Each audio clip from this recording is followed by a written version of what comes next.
Oh, here we go. But before we get started, am I the only one that is getting bombarded with Amazon Prime Day ads? Like 2 to 3 emails a day, Amazon Prime Day ads? It's ridiculous. I don't need any more excuses or barriers to spending money in my house. Thank you very much, Amazon. All right? I get it. I can shop for anything I want to, never have to leave my house. And with a family of 5, yeah, don't worry about it. The shopping cart is constantly full. If anything, I'm pulling stuff out of there to try to reduce the amount of spending. So let's take it easy with the emails, all right? I'm not having any issues with my shopping cart. But you know what?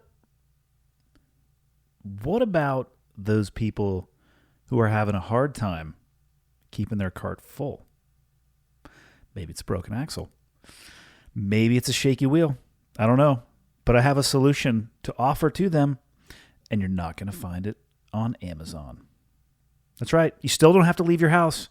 What am I talking about? You guessed it. BlueChew.com. BluChew.com is the sponsor for episode 48. Now, before I talk any more about it, I have a correction and clarification I need to make. I have been referring to the product as a pill, probably more often than not. The product is not a pill. It is a chew. So if you put it into your mouth, you need to chew it up and swallow it. It's not designed to be used as a pill. Totally my fault. I'm actually glad they pointed out to me I was using the wrong language because I want to make sure it is correct. So it's a chew. What type of chew is it? What is it for? It's the first ever chewable that brings you the performance of Viagra or Cialis. Same active ingredients, so you know it's going to work. It's chewable, so they're going to work faster than that pill. I think we've covered that. And you can take them anytime, day or night. You can even take them on a full stomach. It's cheaper than Viagra and Cialis. It's a no-brainer. You don't have to leave your house. There's a reason why there's an Amazon Prime Day. There might as well be a Blue Chew Prime Day as well, right? Prime that pump. You don't need to go to the doctor's office, which would be awkward, in my opinion at least. You don't have to go into a waiting room or you have to go to a pharmacy. Blue Chew is going to ship straight to your door in discreet packaging. If you visit BlueChew.com, BlueChew.com, you will get your first shipment for free when you use the promo code HOT, H-O-T, upper or lowercase. You're going to pay about $5 in shipping. And between those two, Amazon and Blue Chew, I mean, come on. You could shop for one and highlight it with shopping on the other. Pick the order that you want to go to with that.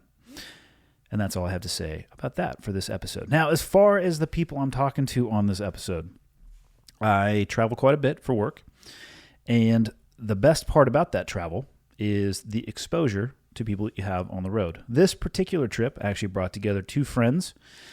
I was in Salt Lake City last week shooting the Total Archery Challenge up at the Snowbird Resort, just into the mountains from Salt Lake City. It was my first experience doing anything like that. It was eye-opening to say the least. But in the days before the event, Traeger HQ hosted I'm going to call it a culinary school, in association with an event that Dudley had going on where they got to tour the Hoyt factory, spend essentially half a day shooting at the Easton Center.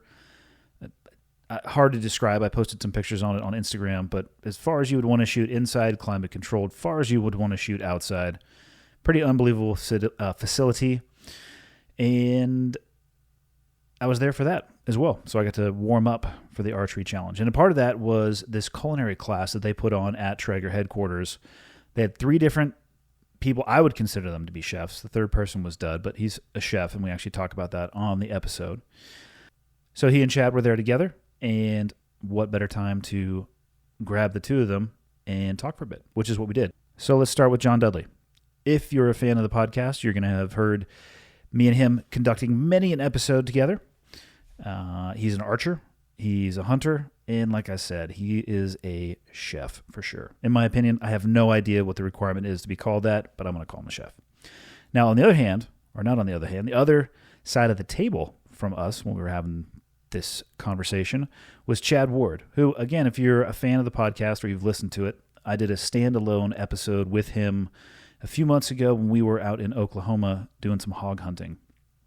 He is not an archer, but has expressed the desire for that to change. He has taken his crossbow out with Dudley one time and got a hog, with which he then cooked, of course. And he is, how would I describe him? He is the Yoda of barbecue. He owns a barbecue company called Whiskey Bent Barbecue, and it has sauces and rubs and all sorts of crazy accessories and flair pieces that you could ever want if you're into the barbecue world. He works for Traeger, and we are going to refer to Traeger quite a bit in this podcast. Just for clarity, I have no professional relationship with the brand. I'm a huge fan. I'm friends with some people that work there, but I'm talking about it when I talk about it from a place of just enjoying the product. I don't make a dime from Traeger. I just like how the food tastes when it gets off.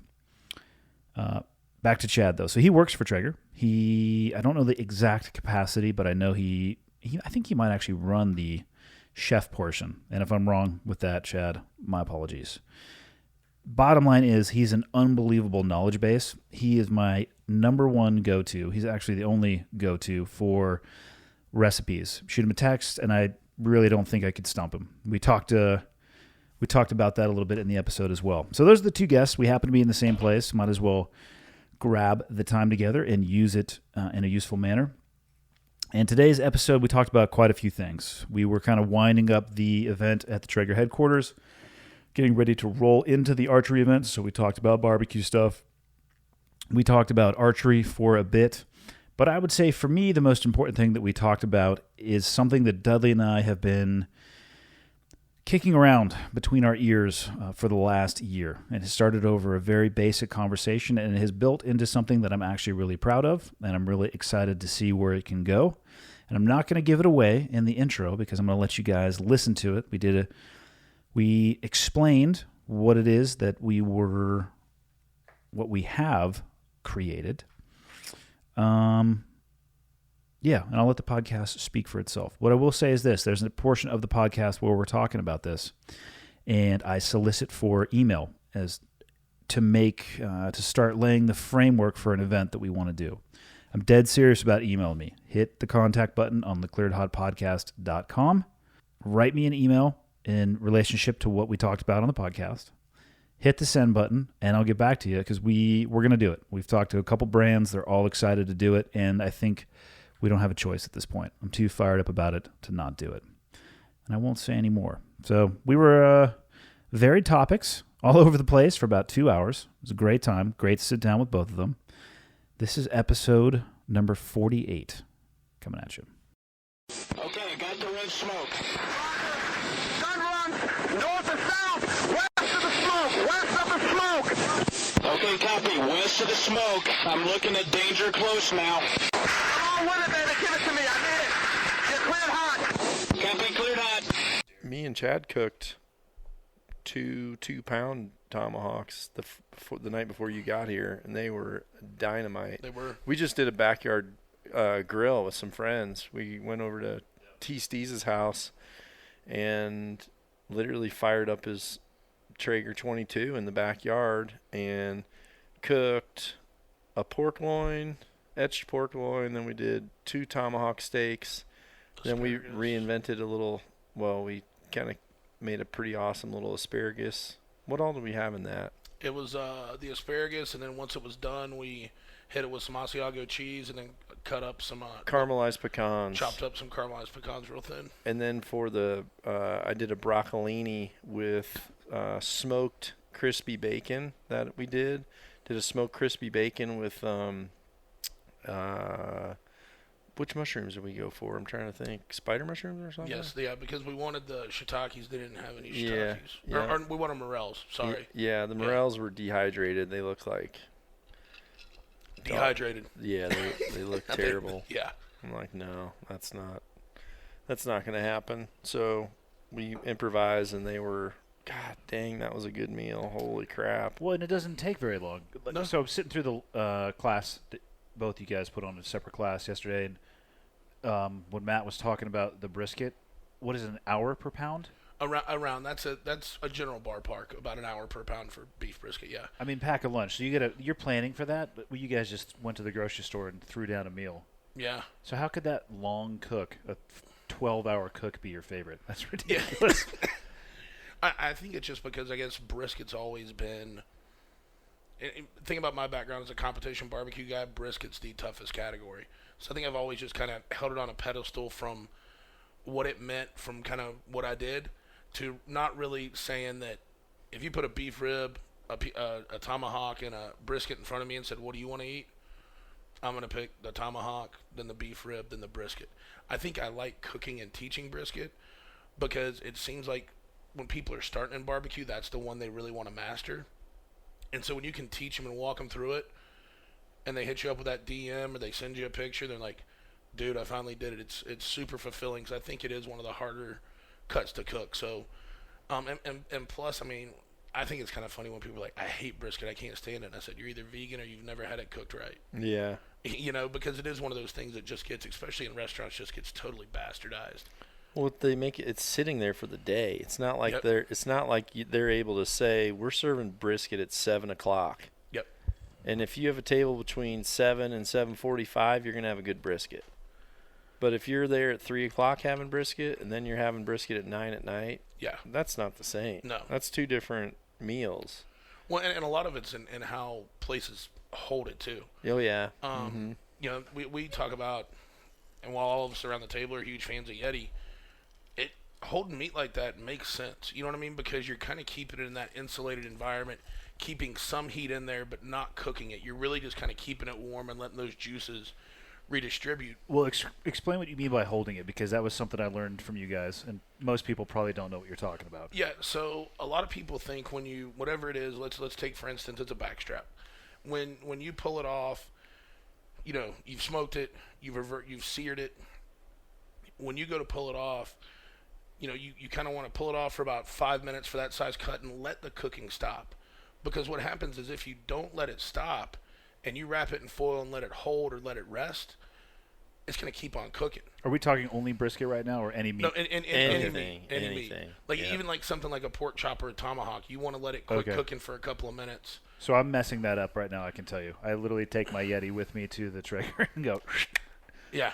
all right. And literally, it's just, you know, when you're out there, you've got the timberline, Mm-hmm. put a piece of foil over that cutting board on your hopper, and literally just let it sit there, Okay. you know, 3-4 minutes, just to kind of let that cooking process stop, and then you can throw it right in the Yeti and kind of let that hold time happen. But it depends if you're pre-planning for that increased cook.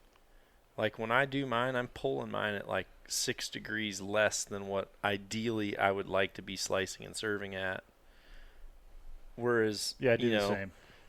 So I mean, if I'm pulling, you know, say I'm pulling at a medium rare, but I really like eating at a medium. If I literally am gonna wrap that and then rest it in the cooler for that 18 minutes that it takes me to cook vegetables, I've just found for me and my timing on It works how best. long it. Yeah, if I have vegetables prepped, sitting in an iron, you know, sitting either on an iron grate or sitting in bowls, I can literally pull, wrap, zip up, throw those on. Literally either turn a little tailgater on that I normally have a cast iron skillet in, because those littler grills will actually get hot faster. Well, now you look at the Ranger that has the actual cast iron That thing's grate money. built into it. Yeah, then you just literally Game have a over. sear top. Yeah. Because that's what I've been doing. Off the grill, vegetables go on. When the vegetables are done, everything comes out. Undo the... For clarity, for anybody who's lost, because I have a feeling we've lost some people, we're talking about putting the meat into a cooler. It doesn't have to be a Yeti, No. but into a, would you say, a small cooler? Is this sponsored by Blue Chews? It is. This one will be. So we're talking a lot of meat. I mean, this particular meat, though, you want it to be soft. So it's Yeah. not a Blue Chew moment. Do not put a Blue Chew in your Yeti before you put your soft meat in Correct. there. Put it in a cooler. That's what we're talking about for the holding. Yep, and even if, you know, you're just getting into it and you don't have a cooler, I always tell people another great place to put it is an unlit oven. Okay. Because, you know, obviously you've got a little bit of insulation in an oven, so it'll kind of help keep some of that heat in there. And, I mean... What about a microwave? I was going to say you can also put it in a microwave that's obviously... Don't turn it on, but... Okay. Yeah, those are three things you can do. And what you're really trying to do is, to boil it down to the basics, is if you pull it off and you don't rest it, you don't hold it, and you go and you cut, you're going to notice all this myoglobin that comes out. This, people call it blood. It's not blood. This is the 21st century. Like, we know how to butcher animals and bleed them out. All that red that comes out on your cutting board is myoglobin from the actual muscles. So when you see that, that's all your flavor and all your moisture. So the whole reason for holding and resting is stopping the cooking process and then letting those juices redistribute into the grains of the muscle. So when you slice it, Every you get single all that piece good, has good. the same consistency. You find in the when you open the cooler though, like it's in that, what do you call it, myoglobin? Yeah. It's in that, like Yes. On the foil. Do you then pour that back on top of the cut of meat? Yeah. What I'll usually do is kind of leave it in the foil, and then once everything's sliced up, kind of take it out of the foil and just kind of run it as drippings over the top. I'm seriously getting hungry again. I know. Yeah. I will tell you guys, I'm already planning on our next Oklahoma trip. You know, Torsten gave me a hard time about not cooking enough green vegetables. I'm getting my green vegetable game on point for the next trip. What are you going with? I'm not going to tell you yet, dude. But I'll tell you what, Torsten's not going to get one potato the whole trip. Damn right. I'm into I can get this. behind that. He's Yeah. going to go. Trevor's he's gonna all flip out. roughage. I think we're gonna have a pretty solid. We're gonna have some solid crew there for that. I think I was wanting to talk to you because Traeger actually is helping with that part of my lease payment, because they kind of want us to run a couple people through there that really need to get introduced into not only the hunting realm but also just, you know, people that they think would be great to teach to cook and would enjoy it. So I think we're going to do a little military group. We should. Yeah, probably get Brian there and maybe get a couple other slayers there. I can think of a few people that it would be good for. Yeah, I know who you're thinking. I think there's. I said Chantosh just because he keeps whining, keeps wanting to get put in the batter box. He's just fired up. I He know. literally will get in his car and drive to Texas and go hunt axis deer. I guess the guy calls him. He's like, I invited "I'm him in." here and he turned us down. Oh, he's out then. That's what I mean. I literally called him Tuesday morning and said, there's a cancellation for the class tonight. Can you be in Salt Lake in 9 hours? And he's like, let me get back to you. And he never did. Ooh. No call, no show. He's out. Yep. Okay, so who's next then? I can think of, well, who I would like to get Jocko out there, just because I still want to see him pull a bow in half. I'd like to give him a release that doesn't actually fire, and just so he just pulls it until it separates into pieces. What do you think he would do when we're crawling and he hits one of those prickly pears right to the sack? Do you think he's even going to grunt? Probably hit it in farther. That prickly pear is going to wilt. He'd just say, good. I want to see this. Okay. It's funny. I texted with him back and forth about trying to get him to hunt, and his pretty God help him if he does that. his pretty classic response is, "You'll understand why I never went to sniper school." So I think he might be. I don't want to say short on the patience side, but he might be short on the patience side. That's good. It's actually a good place for him because they're always moving, and Yeah. you're not being patient there. You're always moving, and you're always pretty much countering. Playing the wind, countering, seeing their movement, counter. Trying to keep up with Dudley is 3 steps to everybody else's 1. Yeah. Yeah. I think that'd be a great place. I actually heard you talk. Yeah, we were either talking or you were talking. You know what else is good about it is how much we can shoot during the middle of the day and The practice. downtime? And then now, since we did the Traeger commercial out there, we actually have multiple grills to where Chad could run a school and we could have 4 people all with their own grills. Like doing hands-on, that would be so Hands super cool. on. Yeah. I think that would complete the break circle. a grill. I think that would complete the circle for people, though, because the hunting is obviously awesome, but the understanding of what you can do after you can actually bring an animal back and Yes. good. Hunting's better when you start to be able to do well.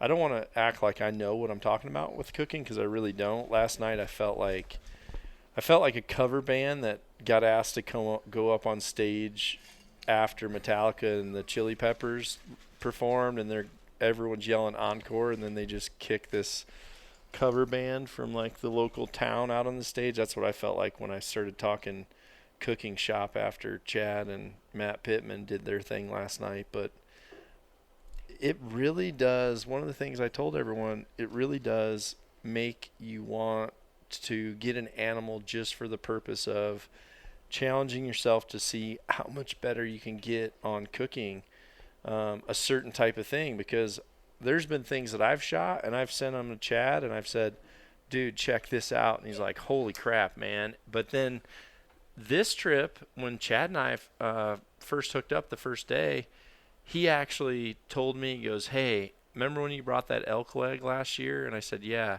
Or the elk ribs? I said, yeah. And he goes, I've got an idea for a new way to cut ribs that no one's done yet. And he goes, I've been thinking about it. And he goes, I think I can pull it off. So tell us about it. We won't tell too many people. No, I wouldn't do it. No, we won't. I wouldn't tell him, but I wouldn't either. But that's the beauty of it is he had never really cooked wild game to the capacity that he does now. But now he's actually trying to change certain elements of his game to be able to tailor to really wanting to try a completely different meat, completely different source. I almost wonder if you did a competition where it was like just a fully open category where the judges opened a box, and it could be ribs, but it could be a freaking little, single bite tomahawk slice, or, maybe it's pulled pork, but and then all of a sudden or like it's a pulled, like a pulled sandwich or something. And then they're like, they eat it and they're like, holy crap, what is that? And you're like, actually, that's neck meat. Yeah. You know what I mean? Well, it's funny. I'll go back and tell you a story about that. So we have that in barbecue competitions right now, and it's called Anything But. And it's an ancillary category. It doesn't go towards Grand Champion or whatever. And it's the anything but comes from, it can be anything but the 4 main categories: brisket, pork ribs, or chicken. So those are kind of neat, but it's interesting. I used to compete in this competition called the World Food Championships, and it was a barbecue competition day 1, and if you finished in the top 10 day 2, you pretty much had they would give you just very broad, like, it has to be surf and turf. Oh, yeah. Or this. And so the first year we get it, it's just open. You can pick whatever you want. Well, one thing to remember about barbecue is you have to know where that judging window is. Like, I started seeing people do scallops. And I'm like, dude, if your platter's not the first one to get evaluated, they're gonna play wall ball with that shit when it's done, because I don't care if you, I don't care if you perfectly cook a scallop. I like a scallop that's been sitting for about 2 hours. Yeah, That's great. exactly. It's like chewing on a tennis ball. I want to try to chew it and have it bounce back and forth in my throat. Yeah, that's awesome. So I was Not to interrupt you, where do they source the meat from? Like, if it's anything but, where are these people who are competing in barbecue getting? If they have a out their ass idea, where do they go? Just grocery store? Well, yeah, grocery store, because there is a ruling that says it has to be a USDA certified protein source. So I mean, obviously you could use wild game that had ran through one of the USDA farms if you wanted to, but it's not really wild game at that point. You know what I mean? So we were 9th after day 1, and so I just said, man, we got to make a really big jump if we want to win. So everybody was looking at different cuts to cook, and I saw bison tri-tip, and I'm like, dude, much more rich flavor, obviously more of a challenge to cook because you don't have nearly the fat, nearly the marbling, but hey, gonna give it a shot. And I felt confident because they say you got to write out this 50-word description and kind of go through your recipe. Literally, I lead with bison tri-tip. Much more difficult than beef tri-tip. Well, come to find out, they never read the descriptions to the judges.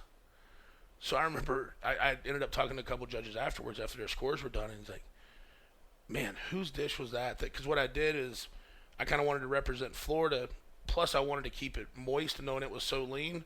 So I presented 3 stacks of, just little pieces of tri-tip on a quarter orange.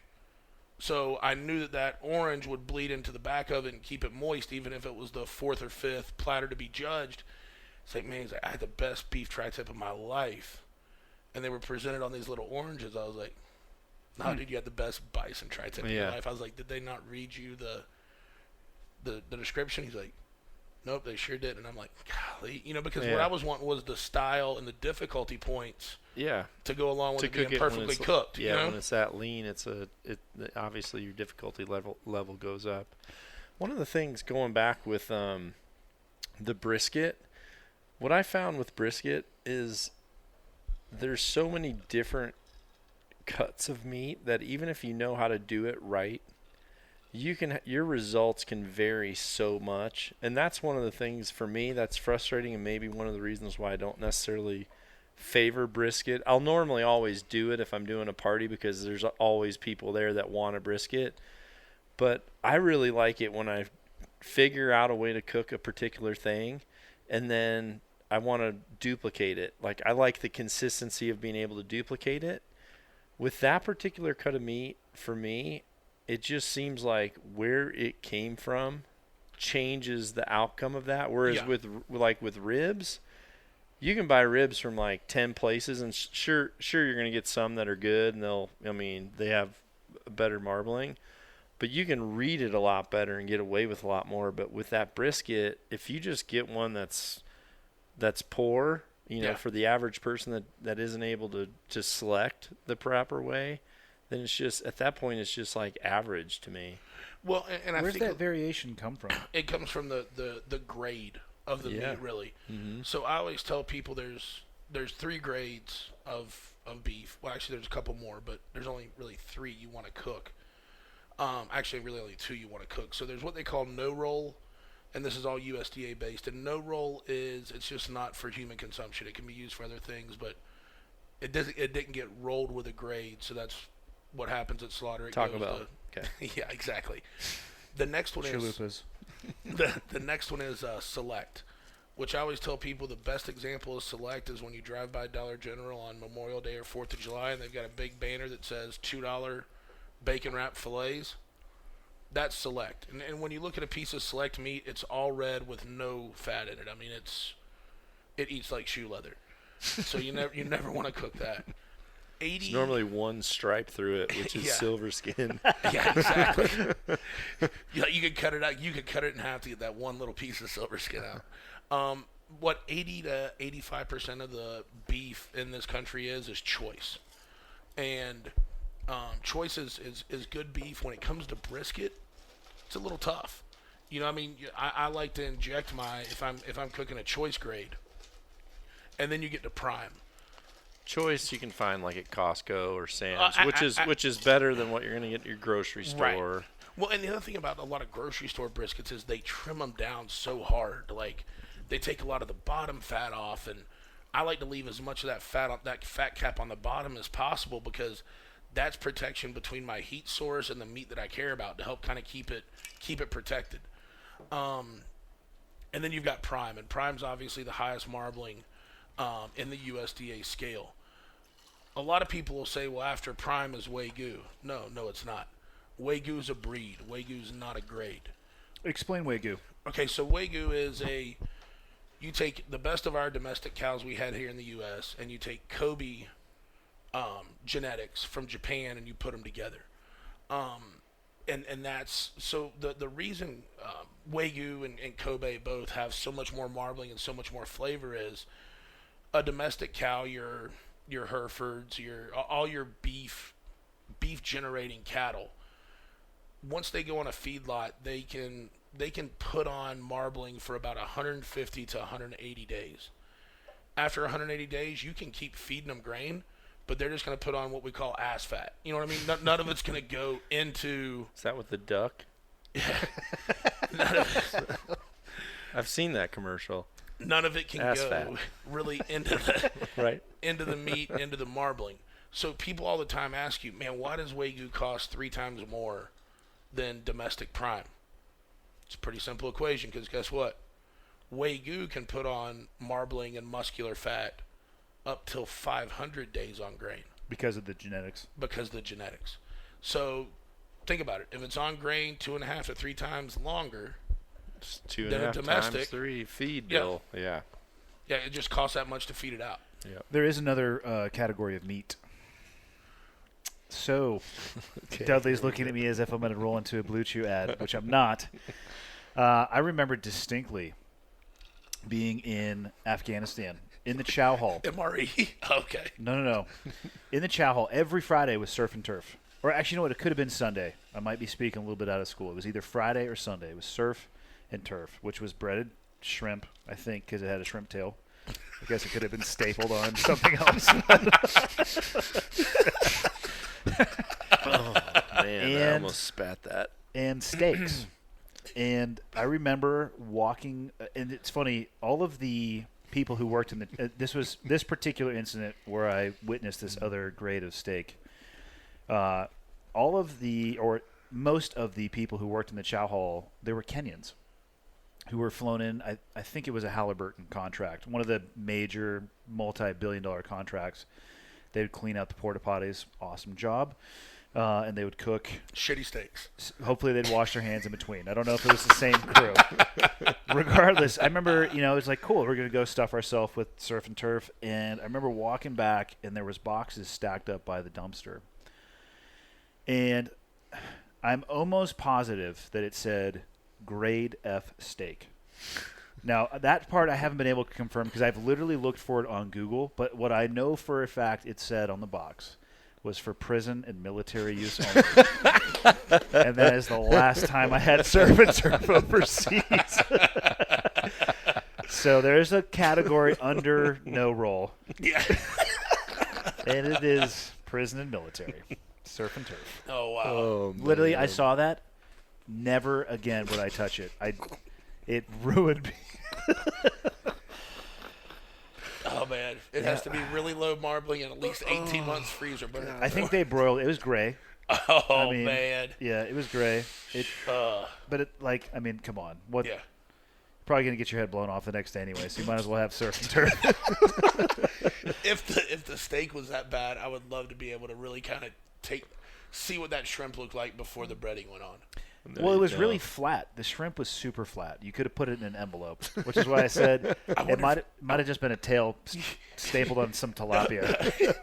But I wonder if it was something like a formed surimi with just kind of this fake tail on it. I wonder if it was something like that. That could have been. If it was a hypothesis, if it was less expensive for them to source that than shrimp, that's what it was. I can't confirm it, but I know enough about how those systems work that yes, it's based off of volume and cost per unit. There we go. Hilarious. So yeah, never forget the grade F. It's out there, people. I'm gonna have to ask. I know a few people in the beef industry. I'm gonna have to see if we can get some clarification on exactly what that is. F. Yeah. Like I said, I can't find pictures of the grade F, but I know for a fact the other writing was on the box. Love it. Yeah, I didn't. But That is hilarious. what is your least favorite thing to cook on the grill? Like, if there's one thing you're like, God damn it, what would it be? Tofu. Ooh. Obviously. Damn. Yeah. Other than that, why? Hold on. Why would you cook tofu on the grill anyway? No, people it's a thing. Like, for people that don't Smoke eat it. meat, Yeah. they'll kind of reverse sear tofu, like smoke it and then sear it off to get the char on it. All right, okay, I can get behind that. I'm not trying to. No, I'm not getting judge. behind. I'm Yeah. not getting behind that at all. I mean, it's a technique. It's not a technique I want to do or I care to do. So What else? Okay, so that's number one. Let's go top 3 things you don't ever want to have in that anything but box. probably frog legs, just because there's not much there. What? Yeah, there's not. I've much never to had it. them. Disappointed in that. But damn it. there's not much to them, man. I mean, and then I remember I grew up in the Mississippi Delta, man. Did Yeah. you eat frog legs? If you couldn't catch a catfish, then you were gigging that night. That's all there was to it. You were either pulling a water moccasin off your arm or you were gigging frogs. That's like if you grew up. What is in gigging your- frogs? Well, they're not allowed to gig anymore. You're not allowed to pierce the skin. Really? What is it No. though? What So is you gigging? gotta It's grab pretty 'em much up. it almost looks like your trident, but it mounts on like a broom handle, and you literally go out. You get in these water moccasin infested creeks that are pretty much like little channels that are on the outsides of the cotton fields, and you would just either wade through them with a flashlight, and when you see 2 eyeballs, it's either a water moccasin or a frog. So either way you attack. Take a chance. Yeah, and you gig it. And then By gig, you mean yep, jab it? Yep. Okay. And, I mean, we would catch dozens and dozens and dozens of bullfrogs, and I mean, like, real bullfrogs with legs like that. And they were good. I mean, there was more meat than what's on a chicken drummy. Well, not Like a wing, big chicken. like a wing drum. Yeah, more Yeah. like a wing drummy. Yeah, but it's I'm not, completely out. It's on not that. the tastiest thing ever. And my third would be, and I've I cooked. don't know. I disagree with that too. Dude, were we gonna have a chicken and frog leg cook-off? Yes. All right, let's do it. Well, Done. here's the deal, though. You need a 3-person panel blind taste test. Don't Yes. tell them what it is. Well, it's different. The consistency's different. I would say a frog leg is a mix between. Shit and chicken.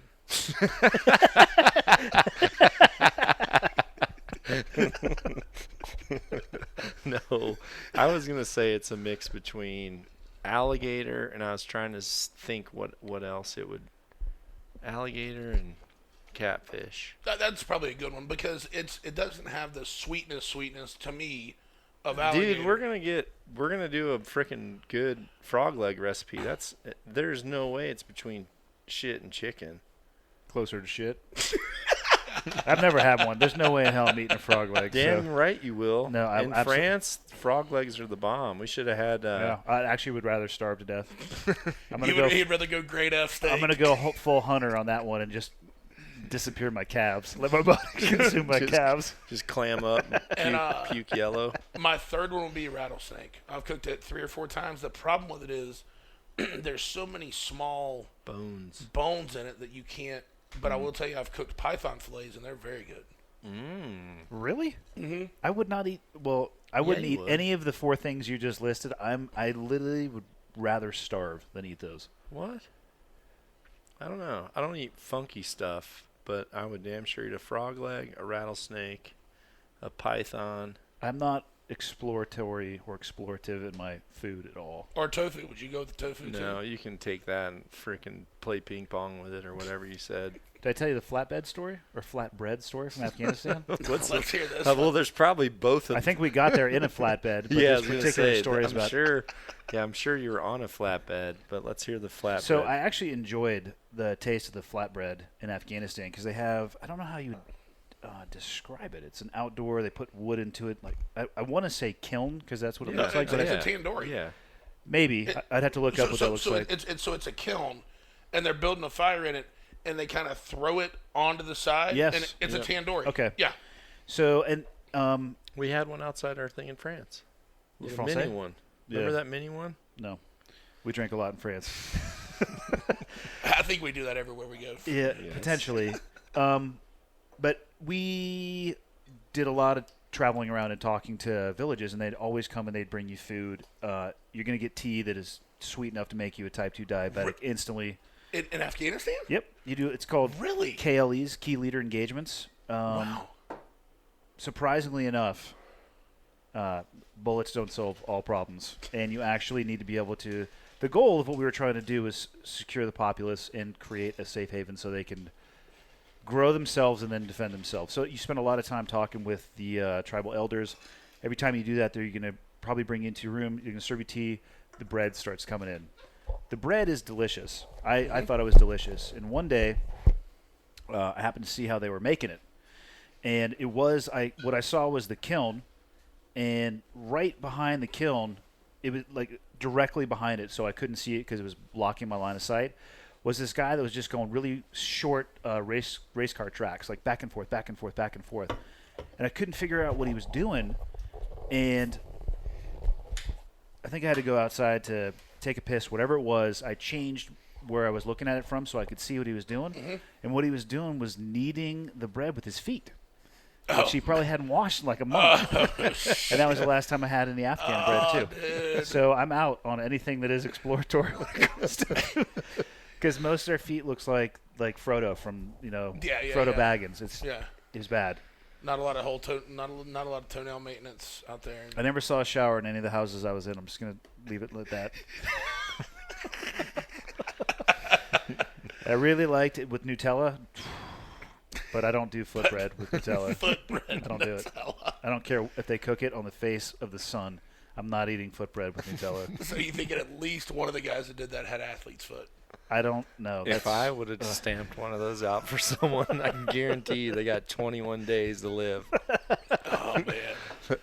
They'd be like, is this shredded Parmesan? No, that's just flakes off my pinky toe and That's the why- bunion on the inside of that. I'm like, I'll take ranch dressing, and that's it. I have very narrow standards when it comes to what I'd rather starve. That's a Southern thing, though, man. Ranch dressing with everything, that's...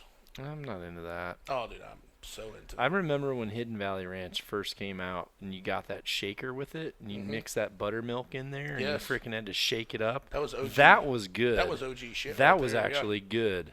Once it came thick in the bottle, I was like, I'm out. When it had, like, all the sweeteners in it. Like, yeah. Yeah, I was out. But that old shaker, you bring back that Tupperware shaker with the packet and some Yep. buttermilk in there, I'm down with that. No, But for sure. yeah, definitely not in the. Once I had to go to the big salad dressing The old bottle. squeeze dog.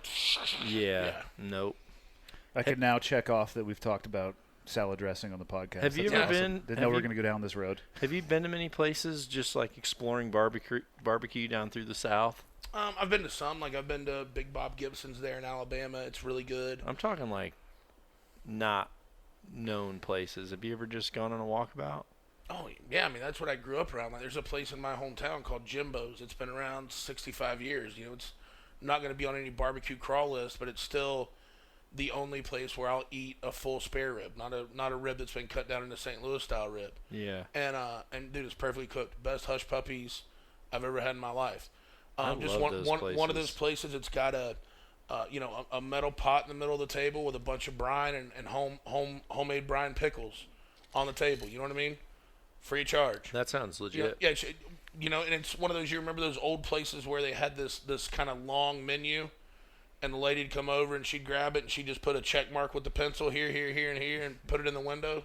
It's that kind of place. But like, to me, that's what I think. That's where my love for barbecue came from. Was just enjoying that smokiness from Jimbo's, and they cook on a old wood burning oiler pit, Oyler, out of, I think they're out of Texas. I can't remember exactly where, but just a big pit that you just throw a whole bunch of wood on. And so I kind of grew up on that as where my grandpa ate barbecue, where my dad ate barbecue. And so those kind of places, actually 20 miles over, we got a place called Peebles, which is just this little small shack, man. But you'll have 80-year-old, and they're only open like six months out of the year. And you'll have 80-year-old people standing in a driving rainstorm waiting to get in there, and it's barbecue and a piece of white bread and maybe some baked beans. And when it's done, it's done. But people, I don't like it, but people think it's really good. But What do you like outside of barbecue? I'm assuming you like foods outside of that realm. I'll tell you what, like, to me, like, because I cook so much barbecue and I smell it all the time, it's probably one of the least things I eat. Yeah, I would agree. Yeah. But What's your go-to? I kind of started this keto thing, but before that, pizza. I mean, really, really good. By but the way, like we're getting ready to jack up that keto thing you're on because Annie and I decided on the way up this elevator that we're going to get some pizzas in this room tonight and destroy them. Keto pizzas, though. They're keto pizzas. no kidding. Yeah. So good, I don't have to eat that salad that I got at Harmon's downstairs. Well, you could. You can. Yeah, you You can sprinkle could. it on top. Otherwise, you can eat as much pizza as you want, and Andy and I will both hit you in the jejunum. There's many ways to do this. But no, I think Italian food's really good. I want to get off that topic immediately. But also, man, I'll tell you, while I know you guys spent some time in France, but I worked for a French software company for about 2 years, and their passive aggressiveness absolutely drove me up a wall. But their food is second to none. Just the classic way that they cook, the amount of just flavor they can extract from almost anything. I love French cuisine. And even more than that, though, I kind of like that whole, like, one of the best places I ever ate in France was down there on the French Riviera, but it wasn't a classically French place. This was actually a guy from St. Martin from the French side that had kind of done a Caribbean French fusion. Yeah, that would be pretty dynamite. Dude, amazing. I'll tell you what. God, do they cook on Hawaii? Yeah, they do. I mean, shout out to Hawaii. Honestly, if I had to pick one place to go where I knew I could just eat really good freaking food, Hawaii would be it. Those places nailed it. Yeah. I mean, I ate at several places. One of them was just a hotel, and I was, what the? I mean, well, one was the motel. Yeah. And In Lanai? Yeah. Yeah, we ate there too. How good was that grocery store? Oh, man, the grocery store, like, put Whole Foods to shame. It was ridiculous. Really did. It was ridiculous, dude. Did Well, you see that Yeah, Insta story I did on that where cook? you were going and grabbing They had like everything the for, ahi tuna section in the back. You could get these bowls. It was unbelievable Yeah, the amount of the fresh poke food they and had. Yep, the poke bowls. Yeah. Oh, well, We have potato salad. They had like 4 different styles of poke right off the freaking boat. I'll tell you guys. Speaking of Poké, the Oh, if sorry. if Are you're you speaking of pokey? Poké, yeah, whatever. Okay. The Dang it. if you're ever in San Diego, a couple of buddies of mine own Valley Farm Market, and they've got Oh, we'll be there. fresh poke all We'll the be time. there in 2 weeks. We'll be 2 there weeks? in 2 weeks. Are you going to come? Do you want to cook in the parking lot?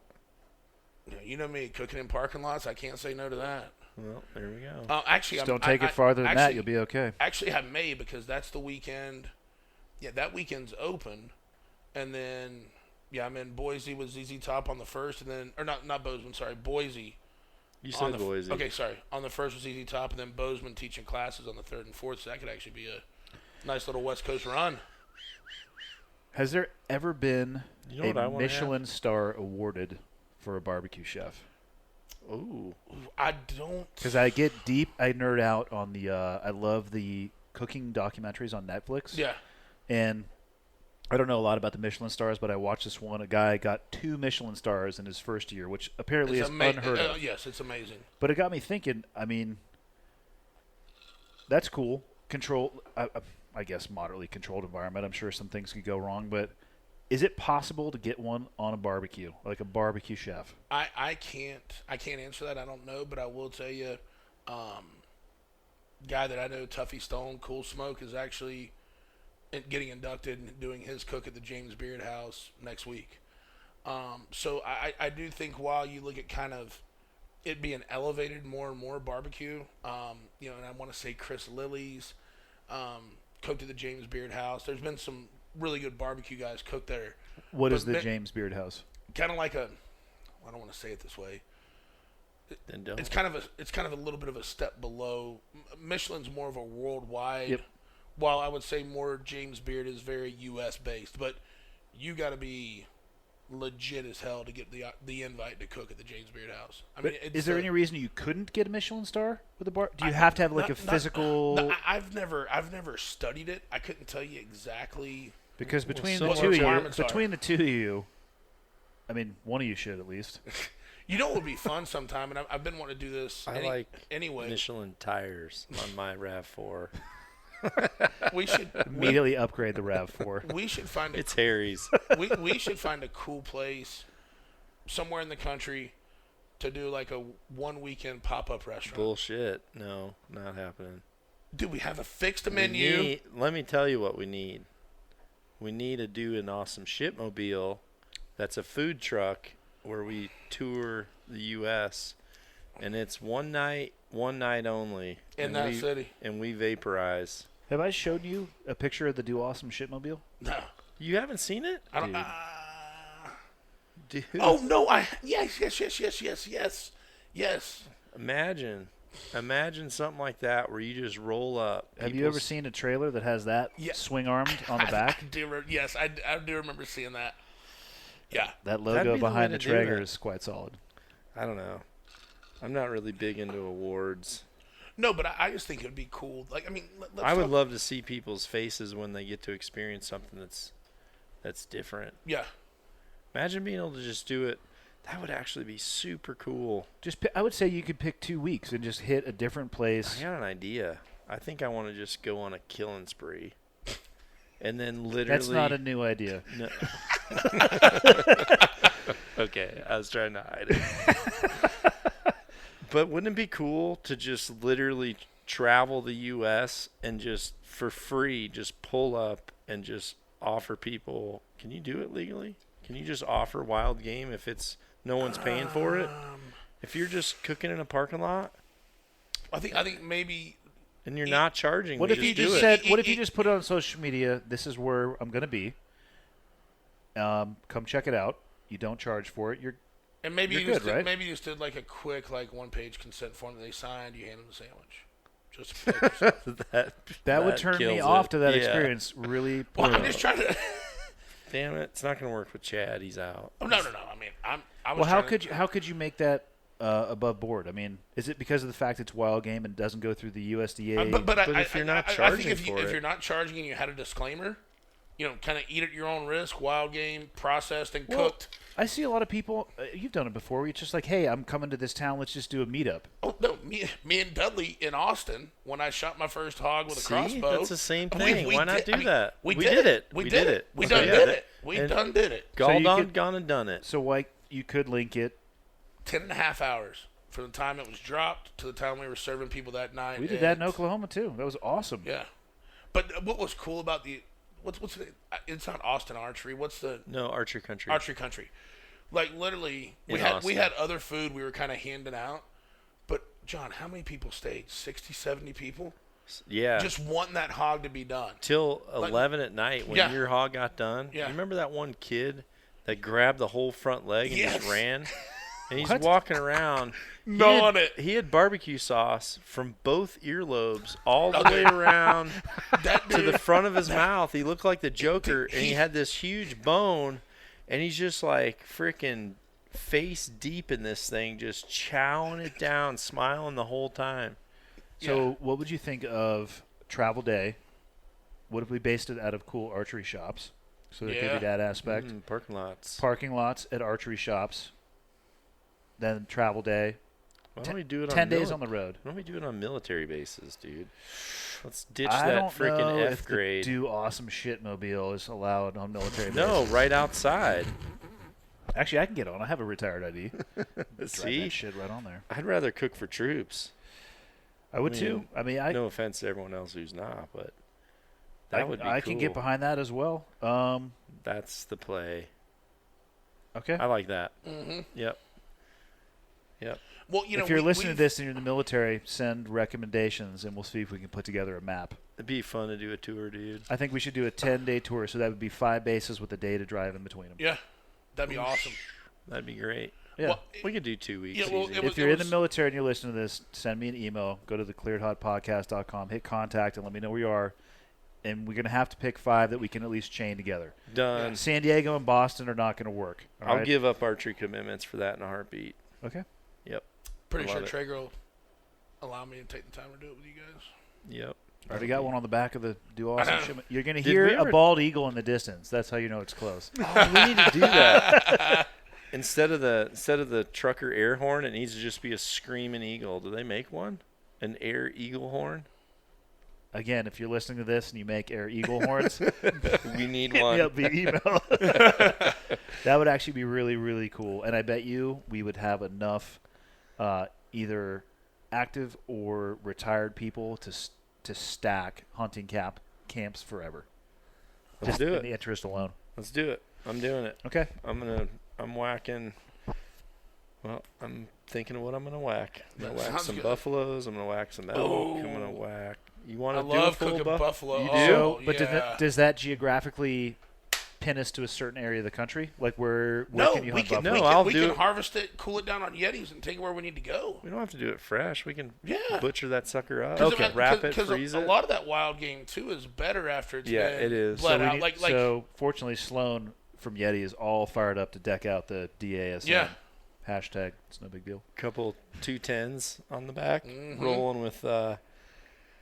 We need the pull behind Traeger though. If we're gonna get a full buffalo cage, dude, we'll do the what we'll do is we'll do the big insulated barbecue 200, How big is it? and we'll hang the whole thing. So we'll take all the racks out. I'll leave the very very top rack in, and we can put like 6 hooks into the carcass, and just have it hang down in the whole cook cavity. Oh, damn. I am not dude. following a single thing that he said. So no, think about it. So you've got this big box cooker, right? How big is it? It's The size of this right here. okay. Did you? That'll fit in the back of the trailer because it's a toy hauler. Wait. Did you This is Did awesome. you walk out? Did you walk out on the deck at This HQ podcast where started everybody out was slow, cooking? but ended All right. awesome. So when you We're not done. I know. when you Ending. walked out where we had all Douche. those Traegers, right in that corner, that big box that was right there, that big box smoker. I think there was a big curtain separating that. No, no. I meant the other side, like actually where the culinary kitchen is. No. Okay, then that we have one there. We had to crane it up onto the second floor. It's kind of cool, but depending on the height of, It's the- pretty tall. do When awesome did I shit. come and do the takeover at Traeger last year? Chad, do you remember when that was? Was that summer?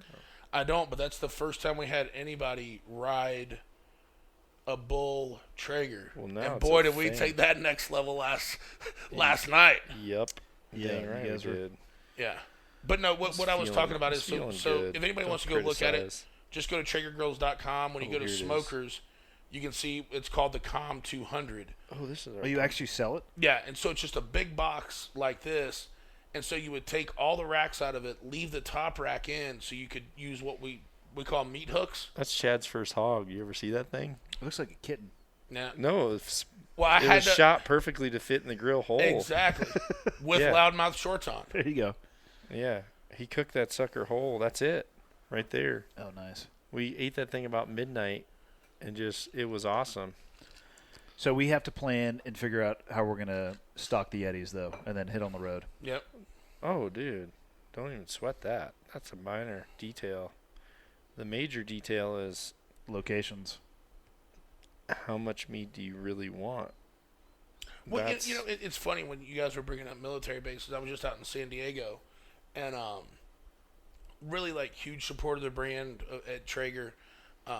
Girl by the name of Elise. Her husband's been in the military 21 years or so, and he works on all the choppers there in San Diego. And I went in a day early for one of our events, and he's like, dude, come on in, man. I'll show you all the helis, and we can walk through them. And it was a super cool experience. So Marine Corps guy or a Navy guy? Navy guy. So you were on North Island? Yeah, North Island. Yep. And so as we're walking out, I see these just broke down ass propane grills, and he's like, man. I was like, what do you do with those? He's like, well, we try to barbecue for the unit, once a week. And I'm Yep. like, F grade. bullshit. Like, Prison and Did military they- use.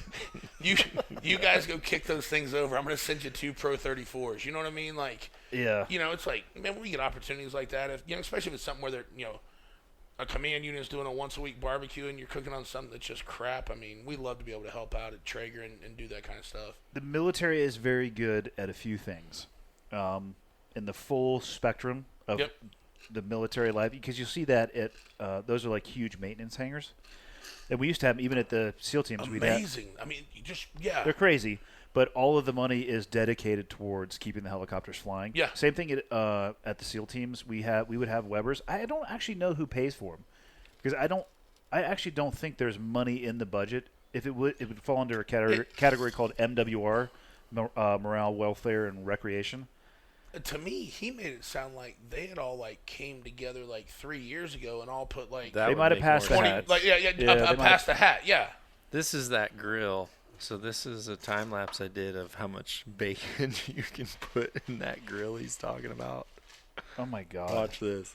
And there's Was that bacon or jerky they were putting in there? 6 wraps. That was the bacon. Oh yeah. I would say 4 foot by 6 foot and 4 racks of that. So, So we're- hundreds of pieces of bacon. So think about that. We pull all those racks out of there And we and, literally and hang put an hooks from the enti- top, and we hang the entire buffalo carcass. the down. entire buffalo rib cage, the whole thing in there to where people could literally come out with one rib that was 3.5 foot long. Where do you hunt buffalo though? Where do we get attacked? Oh, to that? we're going home on the range. We're going to South Dakota. SD. Yep, I've got a reservation there. I have hashtag pictures from there all the time, even though I've never been. People believe me. I know. I I'll love tell you your what. Florida picture when people are like, "What? I'm not sure that's Florida." If y'all need anybody to come cook in South Dakota, I would love to Okay. because that's one of 3 states I haven't cooked in the United States. Do you want to cook there in September? Into September? I think we can make that happen. Is that when you're going to be out there? Yeah. Yeah, I think it's open. Yep. We got to do it. Okay. I'd say 10 days. 5 bases, 10 days. When should we do it? Next spring? Honestly, I think it's going to depend on people reaching out and suggesting places, and I think we should hit all 4 branches. Yep. So Absolutely. to do that, to hit a Navy one, we're going to have to probably start coastal. Okay. And then Marine Corps base will probably be coastal as well. Air Force and Army, we can hit a little bit more inland. I mean, honestly, we could hit all 4 in California. But We could just do it coast to coast. What's the big deal? Why not do it? I've never done it. I've done that drive many times. We It's need awesome. to end up on Fort Bragg just because that's where I was born. Okay, done. Done? Yeah. Okay. We need to end up on We're going Bragg. to start in Coronado, though, because that's where I started my journey. So Coronado to Fort Bragg. Dude, Dude, that's that's a great dynamite. story. You know where we're going to barbecue? On the goddamn Bud's O course. And I'm going to go find and dig out a blue T-shirt and just haze the shit out of people. I need a megaphone, a pair of polished jungle boots, green shorts, blue shirts on. That would be killer. San Diego to Fort Bragg. We could hit Colorado Springs. That's where the Air Force Academy is. That's en route. Ooh, awesome. Yeah, I've got some good friends there. I'm trying to think of other stuff that's on. Camp Pendleton is just north of San Diego. Obviously, that's a massive Marine Corps base. And that's well, depending on traffic, could be a couple hours. We should let Brian pick the Marine base. Okay. Well, no, he's out. He didn't get back. Oh, to yeah, you. that's right. So as far as He I'm could've. concerned, he's from the Air Force. Man, did you get screwed? I better make sure he didn't reply. Yeah, If double this check was that. live, he'd be Oh, yeah. Okay, so but I think Colorado Springs would be an awesome one. What else could we hit along the way? Start in Coronado. See, right here. Yep. I told him, dude, I have a VIP slot in my Traeger school. It's free to you, obviously. Oh, shit, that would be amazing. Let me dig and get back to you. Meanwhile, he just sends me a bear pic and never gets back to me. Yeah. Okay. He's going to have to earn his way back into the circle. It's possible he could have input. What? Well, so if we hit Colorado Springs, though, east of that, I don't know of any bases really between that and Fort Bragg. Although I never traveled any other than coastal because of being in the Navy. But if we hit San Diego, we can hit Navy, Marine, travel east, Air Force, and then we just haul ass through Bragg. And that's Army. That's all 4 right there. Yeah, that'd be the ticket. Yep. And honestly, we got to add Coast Guard too. Okay. But Alaska? Sure, that's right on the way between Colorado Springs and Fort Bragg. That's as the crow flies, right on the back. Just when you think you have a good idea. Yeah. Well, that's coastal again too. I know a guy who was in the Coast Guard. I'll ask him. But it's. Oh, no. We got to go to Florida. My man, Ryan Bronco. Is he a Coast Guard? Yeah, I believe so. Well, now we've taken gonna this be thing from pissed. San Diego to No, he's Florida. not. He's Navy. But I know That's he's what- down but in he- there. but Nashville. But here- Jacksonville, if it's Navy. Here's the deal, though. That's what the Do Awesome Shitmobile is designed for.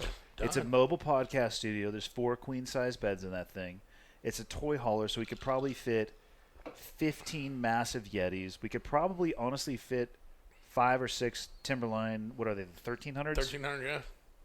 Cargo strap all that stuff down and just roll. Dude. We got to do it coast to coast. Well, when that's done, then maybe the Do Awesome Shipmobile, we should do a quick barbecue contest before you head back. Ooh, what the hell? That sounds really cool. Wrap up that tour, then just... Here's the deal. I don't want any frog legs in that competition. No, there won't be. All right, good. I guarantee. I mean, I'm going to commit right now to doing that, Dud. Are you in? Heck yeah, I'm in. Okay. Heck yeah, I'm in. I think we just laid out the course, too. So I need to know from somebody listening a Coast Guard base in Florida. That would be a good place. We could do the competition maybe right outside of it. Yeah. Yeah. Okay. No. And archery shops along the way. Yeah, he's going to be pissed. Archery shops along the way to do wasn't. some meet and greets and pull out some timberlines and cook. He's a Do CSAR guy? some more quicker cook type stuff. That'd be awesome. Where are we going to end up with the final cook-off? At Whiskey Bent BBQ HQ or? Man, we don't have that big a parking lot. But we could find somewhere to do it around that Central Florida area. What if we go to Hoppy's? Oh, Hoppies would be awesome. God, that'd be awesome. That would be So awesome. let's do this then. 10 days. Hoppy's got the land. Yeah, let's but do- it would be right in the middle of turkey season. Let's do We've 2 got some weeks. logistics to work out. It's going to take us 14 days. I think. Otherwise, we'll be crushed. Yeah, but that would be all of my give back time wrapped into one big package. Yep. I'm totally cool with that.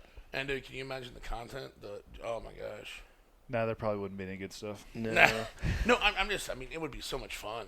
God, I'd just love to hang out with people that want to smile and Yeah. Well, cool stuff. And speaking of that, and I'm not trying to create a awkward segue, but Continue. This sounds good. isn't that what like the last This 2 days? is just going to be the first FRA tour is what this is going to be. Like, What's FRA? I see how you baited me into this. You actually opened with it, so why don't you explain what that is? Gosh. Because by the time this comes out, it'll be live. Oh, my. And That's here's the right. cool thing. I've seen a hat, I've seen a shirt, and I heard 15 seconds about this. You so ready? I'm going to be like a really great listener You doing this now? wanting to hear this. Awesome. Yes, please do. All right. Well, we need to. I think you got to say where this originated, Tell the story of where it started. where it started.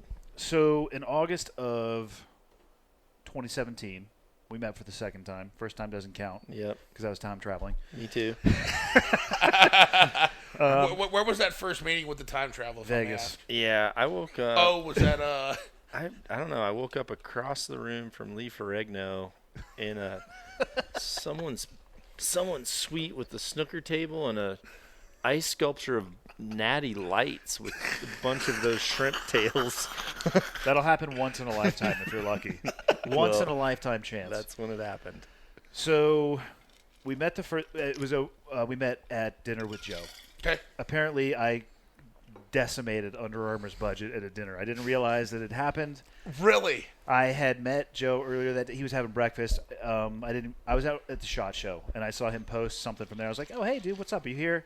He's like, "Yeah, we're having breakfast." I'm like, "Cool." I'll swing by and say hi. Talk to him for like 5 minutes. He's like, "Hey, come to dinner." I was like, in my head, I'm like, "Awesome for you to offer. There's no way that I'll hear from you again because you're probably a busy person." Around dinner time, he's like, "What's up, dude? We're going to dinner." I was throwing craps on a serious heater at Caesars. Actually, no, it was the Venetian. Wherever Joe was staying, because he walked by me as I was throwing dice. He was like, "Dude, let's go." So we go to dinner. Apparently, at the table, I had to meet Remy Warren twice too, because he was at the table too. I don't even remember the UA guys that were there, but I remember I was like, "Joe, you have me on your podcast, dude. At least let me buy you a drink." And he said, What would you drink if it was just you here?" And I said I would do Patron Silver shaken over ice with an orange wedge. So we had a few. Apparently Dudley came in later in the evening, but that was where the Shane Dorian video comes from. Was from that night. Yep. So later on, I'm shooting in my backyard, and I was going through D-loops, and I was asking Joe. I was like, "Hey, does your Silverback do this to your D-loop?" He's like, "No." But here's Dudley's contact information. So I hit him up over text. I think you were driving to Minneapolis to fly to Switzerland. Heck if I know. That sounds I like don't some know. Dudley shit right Yeah. there. He's like, "Hey, take a." I was like, "Does it do?" I was like, "Hey, this Joe gave me your number. Just wanted to know if I'm doing something wrong, whatever it is." He went to Switzerland. I was going to Madison for the CrossFit Games in 2017. He's like, "Hey, swing by afterwards." So I left the CrossFit Games, showed up at his house, and Sharon was sitting there designing the. So literally, you met this guy at one dinner Yep. and talked to him on the phone a couple of times, and you said, "Hey, when you're done We there, texted. swing by the It's house." 2018. You don't talk. You No, Yeah, I- we talked and text. Mixed it up. Sorry, I didn't mean to, but I was Yeah. just So I show up at his house. I just think that's cool as hell that Dudley'd be like, "Hey, man, yeah, come on by, dude." You know, Well, He's a very generous person. he is. So I show up to his house. The first night we just hung out and chilled on the back deck. I think Not it one was drink? I think it was- Cash. I think it was a dual test. It was cash. We hung out. The next day we started shooting, and Sharon was working on the design for the Nock on Evolution shirt, which starts with just an ape, right? Yeah. And it eventually ends up with a guy with a compound bow. People have no context or sense of humor because they got ridiculously pissed at the shirt, like they thought it was some subtle meaning other than just the evolution of bows. Evolution of weaponry. Yeah, but I digress. I was just shocked at the comments that I saw I actually think I made a post. I'm offended at the people who are offended at this shirt because it's so ridiculous. But we were shooting and just kind of walking back and forth on his grass. And I said to him, like, dude, you need to make a knock-on shirt that says Free Range American. And he's sitting there and he just was thinking, or we just kept walking. We were pulling arrows. And then we walked back to, I think we were shooting 100 yards on the elk. And when we got back to the shooting line, he was just quiet for a second. He's like, you know what? That's not a shirt. That's a brand. And so that's where the idea started. And it didn't go anywhere for a long time. Yeah. 6 months, 8 months, something like that, I think, until we wrapped our head around it. Well, we actually hit it. The cookie was in your first hat. Correct. Yeah. Or the Really? the Easter egg. It's been in that hat. The Easter egg was in Andy's first hat. Yep. Yep. And if you like, Because it's been a continual conversation. Every time we see each other, we come up with something else that represents a free-ranging American. Like you are, 100%. What you do in your lifestyle, a lifer in the barbecue world, you're literally free-ranging American. Go anywhere and do it. Want to do it. You're exercising your Yes. freedom to cook awesome shit. Yeah. No. which is the Which is frog legs, I guess. no, it's not frog Or legs. tofu. God damn it! reverse Don't go sear. down the. Python. Rattlesnake. So at its essence, to me, what it means is I often hear people or read people and hear them in my head Yeah. complaining about or bitching about freedoms or lack thereof from the safety of wherever it may be. Maybe it's an office space, whatever it might be. People talk a lot about freedom. Their parents' basement. Maybe.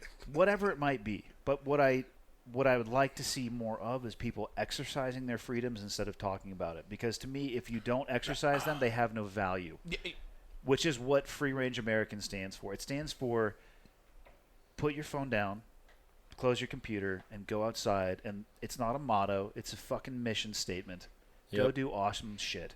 And that's That our is- mission statement. That's the mission That statement. is our Go mission statement. do awesome shit. And I like it because you do professional barbecue. You're off doing awesome stuff. You're traveling around. People don't even realize how lucky we are to be able to seamlessly travel wherever we want to. do what we Essentially, love. wherever we want to, essentially North America. So you're a barbecue guy. Awesome. I know some very cool people in, I don't like the term extreme sports, but we'll use that term. Maybe it's a motorcycle person. Maybe it's a rock climber. Maybe it's a parachute guy. Maybe it's a base jumper. Maybe it's a big wave surfer. Maybe it's a paddleboarder. They're all free-ranging because they're making decisions for themselves. They're setting boundaries for themselves, and they're exercising the freedoms that I think most people take for granted. They're out doing awesome shit. And that's free-range America. Dude, that's so cool. Yep. And by the time people hear this podcast, it'll be live. It will We've be. been talking about it for a year. And I think we finally wrapped our head around the concept. And it's going to be based around, I don't think you'll ever see a picture of Dudley or I. It'll be based around the people. Well, They represent. Yeah. We're free-ranging Americans, but the brand is the Celebrating community. the people that truly It's the do it. community. Yep. There's no I want there's it no built around boundary other to it. people. There's no boundary to it. Yeah. And of course, Dude, that farmer, that farmer that's been tending his land for 50 years. oh hell yeah. You know what I mean? That's about as pure as it gets. The guy Exactly. walking the Appalachian Trail with a backpack on. Whatever. I mean, I don't mean to put like working in an office as a pejorative. Right. That could be a means to an ends too. But don't sit there and talk about how free you are if your only existence is from your house to your office. Go outside and live and experience the things that we have. The only unique thing I will say that I think comes from my military career is that I've seen some places where freedom is very absent, and it gives me appreciation for what we have. As have I. Yeah. I mean, if you get outside and you go through 3 passports. Yeah, you've hunted in some places where, Where well, I traveled the world as Yeah. a shooter. I mean, Yeah. when I traveled the teams, I'm through 3 passports outside of the military. mine too. I've been to. Really? Yeah, I'm on been- my third. Yeah, I've been my to second. Kenya. I thought I had done something. I went to Kenya and watched people where their sole existence is to get water for the day. I watched a woman walk to a clinic I didn't watch her give birth, and she put her baby in a wheelbarrow and then walked home later that day. Shit's different Yeah, outside. yeah. And there's people who are thinking about survival, and then there's people who are pitching tents at the Apple store 7 days before the new iPhone, complaining about oppression and the lack of freedom. And I understand that, but here's the deal. That's so relative. I understand it to a degree because the lens you view the world through is going to be colored through what you have seen in your life. And if you haven't been to a place where freedom is literally non-existent, the freedoms that you have, I can understand how people can lose sight of it. I don't want them to, and I don't appreciate the fact that they do, but I get how it happens. So I think, hopefully, this lights a spark under people's ass, and they go and try to find some deeper appreciation for what we have. So where do you guys think you're going with it? I mean, obviously, I have no idea. It's going to be so. Listen, it's going to be social. honestly, it's going to be apparel. But I mean, are we looking at like free range? Obviously, American where we're going with it, the first mission. where we try to connect. He just nailed it. Yes, there will be free range American experiences. Yeah. But I mean, you think about like being able to connect all those different walks of life. You know what I mean? But Or all how with about that same spirit. how about a pin in the ground where there is that person who's in the office and they're like, okay, I like what you guys are saying, but I don't know where to start. Like, okay, cool. Hey, come out and do a meetup. I think that's. And I don't know here- what it'll look like. Right.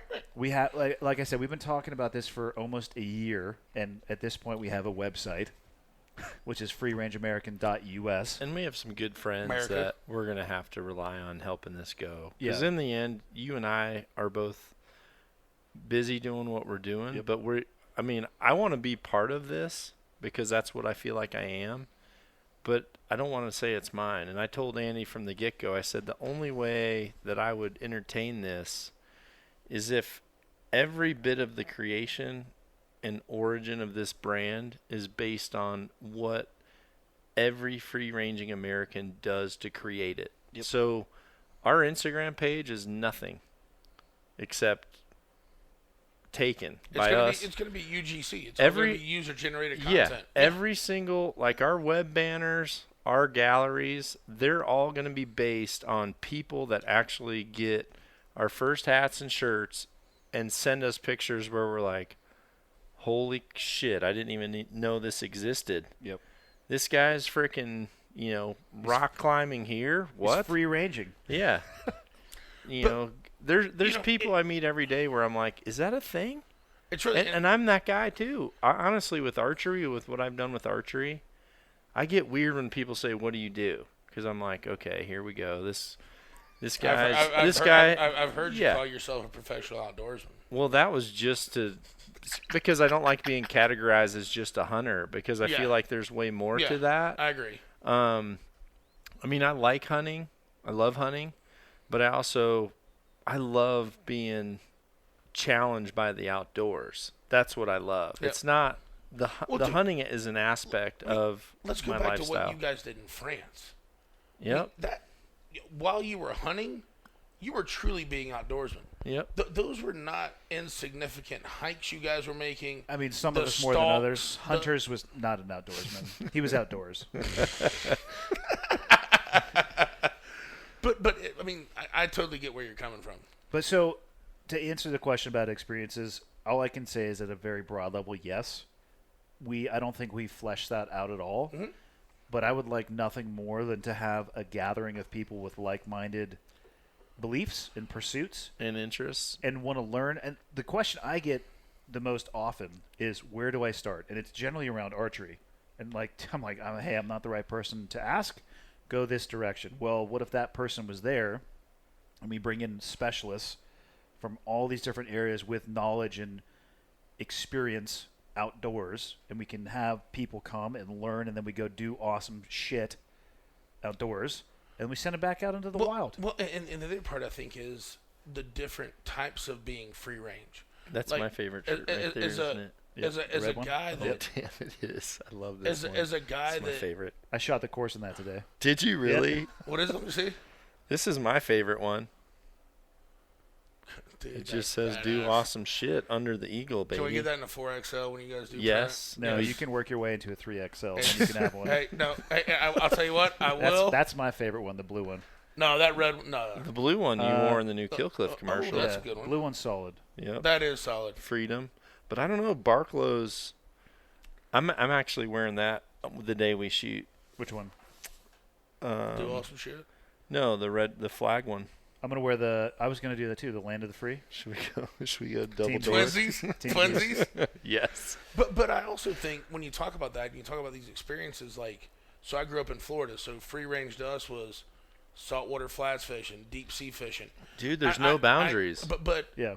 you know, I started spending time in Salt Lake City 2 years ago when I come out here and become an employee at Traeger, and I start getting around these very active people that talk about hiking and the mountains and this and that. That's something I had never. And literally, we had a executive offsite earlier this week over here at one of the state parks. I mean, and I'm sitting there. I was just going to bring that up. I'm sitting there in this pavilion, and I'm looking across and the lake, the mountains, and I'm like, I don't know that I've ever seen anything this beautiful. You know what I mean? Like, this is just. I mean, so it doesn't mean that you just have to be free range in your area. See the rest of the country. I think that's a pity, man, that there's people like, I mean, and you get around. But think of the people that have never left 10 blocks. Yeah. They've never seen that. But I was actually going to say, you know, you look at some of the people that are working there, and me, Sharon, and Harry went out with Denny on his boat, and then 4 of the girls from the office at Traeger. And I went out there, and, you know, Denny made it a mission to chuck me off an inner tube off the back of his boat. And then after all that, you know, they ended up getting out the wakeboard, and then they got the surfboards out. And one of the guys that was there, I don't know his name, but dude, he just like launches off the back of the boat and freaking just starts surfing in the wake. Oh. And I had never seen that. Honestly, I've never seen that. Really? I grew up on a river, and I grew up kneeboarding was cool then, which I still kneeboard, and I love it. Big thing up by where I live is the wake surfing. Yeah, well, this dude was just doing it, and Sharon and I were sitting there going, "This looks freaking awesome." Yep. And then next thing you know, the girls from Traeger just freaking jump off the back, laying backwards in the water, just kick up on the thing, pull themselves in, and I was just in disbelief. I'm like, these gals are rock stars, just freaking surfing off the back of a boat on out here in the middle of this awesome lake. Yeah. And dude, right the there, mountains that's a around, I mean, perfect dude, it was thing. just- That's a perfect thing there. I mean, That's my favorite part about the brand is that I don't care what you do, just do something. It's broad. It's not. Do something It's fun. it's not Exercise your exclusive. freedom. Yeah, it's Exercise your freedom. It's not exclusive. It's inclusive. I don't care if you're doing backflips on a motorcycle or you're on a one-wheel skateboard ripping through. I think. I don't know. Hopefully, Or just making really long hikes to jump off of shit for Doesn't really, even matter. really quick. it doesn't It even matter. doesn't even matter. Because you know what? You can go do awesome. It does. I know 5% of the awesome stuff to do, and everybody else can fill in the blanks. See, that's what I think. Yeah. I want to be. I want to be taken away by what other people are doing. What other people show that I never knew existed. Like people that say, I never knew about archery or was even interested until I heard you and Joe Rogan. I want to see these things where I just look at this and I'm like, holy cow. Yeah. Are people really doing that? Well, and you said something just here a second ago that made me realize earlier in this conversation when you said, I don't like the term extreme sports. It makes it sound scary, right? Extreme, you're doing crazy I just don't like the stuff. negative connotation associated with it. Yeah. But it gets back to that. Get outside and do something. I mean, if you think this would be something cool to do and it seems a little dangerous, freaking do it. Try it. You know what I mean? Like, if that's what you think it through first. I mean, yeah. Yeah, I mean, who knows where it's going to go? Right. To me, I love it. We've showed it to a couple people behind the scenes. They seem to be very supportive of it. The back of that trailer, right, the Do Awesome Shipmobile, the front and the back has the huge Free Range American logo, which is why I've been very selective of the pictures that I've chosen to put up. But I think it's time. I think Dudley would agree. The time is now. We're ready. Yeah, let's do it. I mean, Nah, too late now. that's super cool. Nah, that's awesome. What else you want to add? Hunting season's around the corner. What should people be doing right now? Right now? Yeah. Well, you definitely need to be Shooting. prepping. Mm-hmm. Yeah.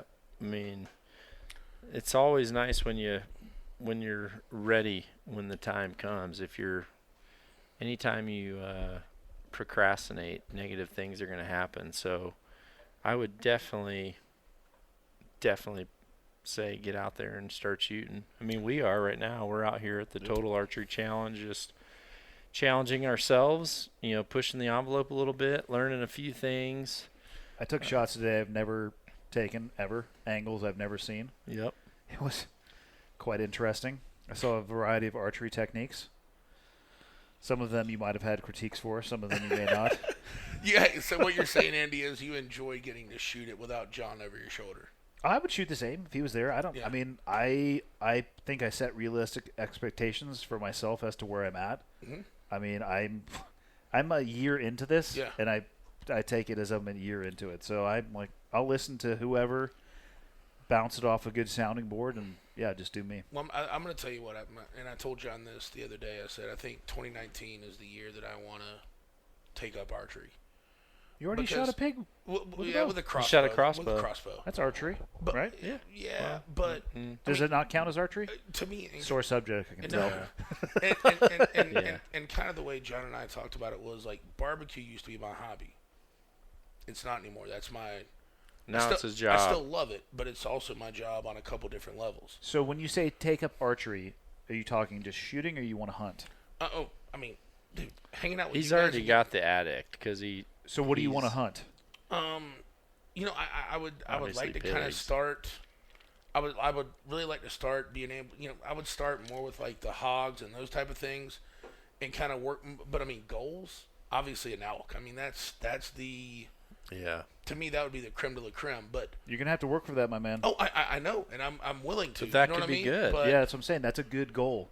yeah, That's amazing. But- but- that's your long term. Right, I'll exactly. just tell you. But exactly. But work your way there. You know what I mean? But I think it would be great. And literally, there's an archery spot about a mile and a half from my house. And actually, when I come to Salt Lake, there's one right across the street. yeah, Like, right. Yeah, you could go I just back think and forth. I just think it'd be one of those great things to where you have these such long days that are just barbecue focused.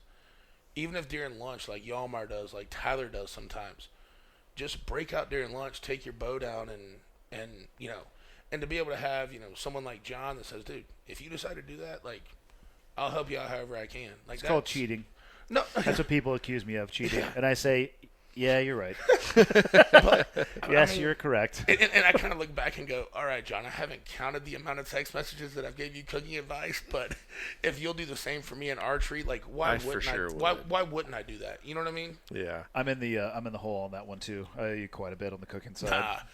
For me, guys, that is one of the funnest things, and it's like I said on the first time we did the podcast was, man, if you DM me with a question, and I've had so many people say, man, I heard you for the first time on Cleared Hot, and then I went You got a back good and- response from it? Oh, I got a great That's awesome. response. Yeah.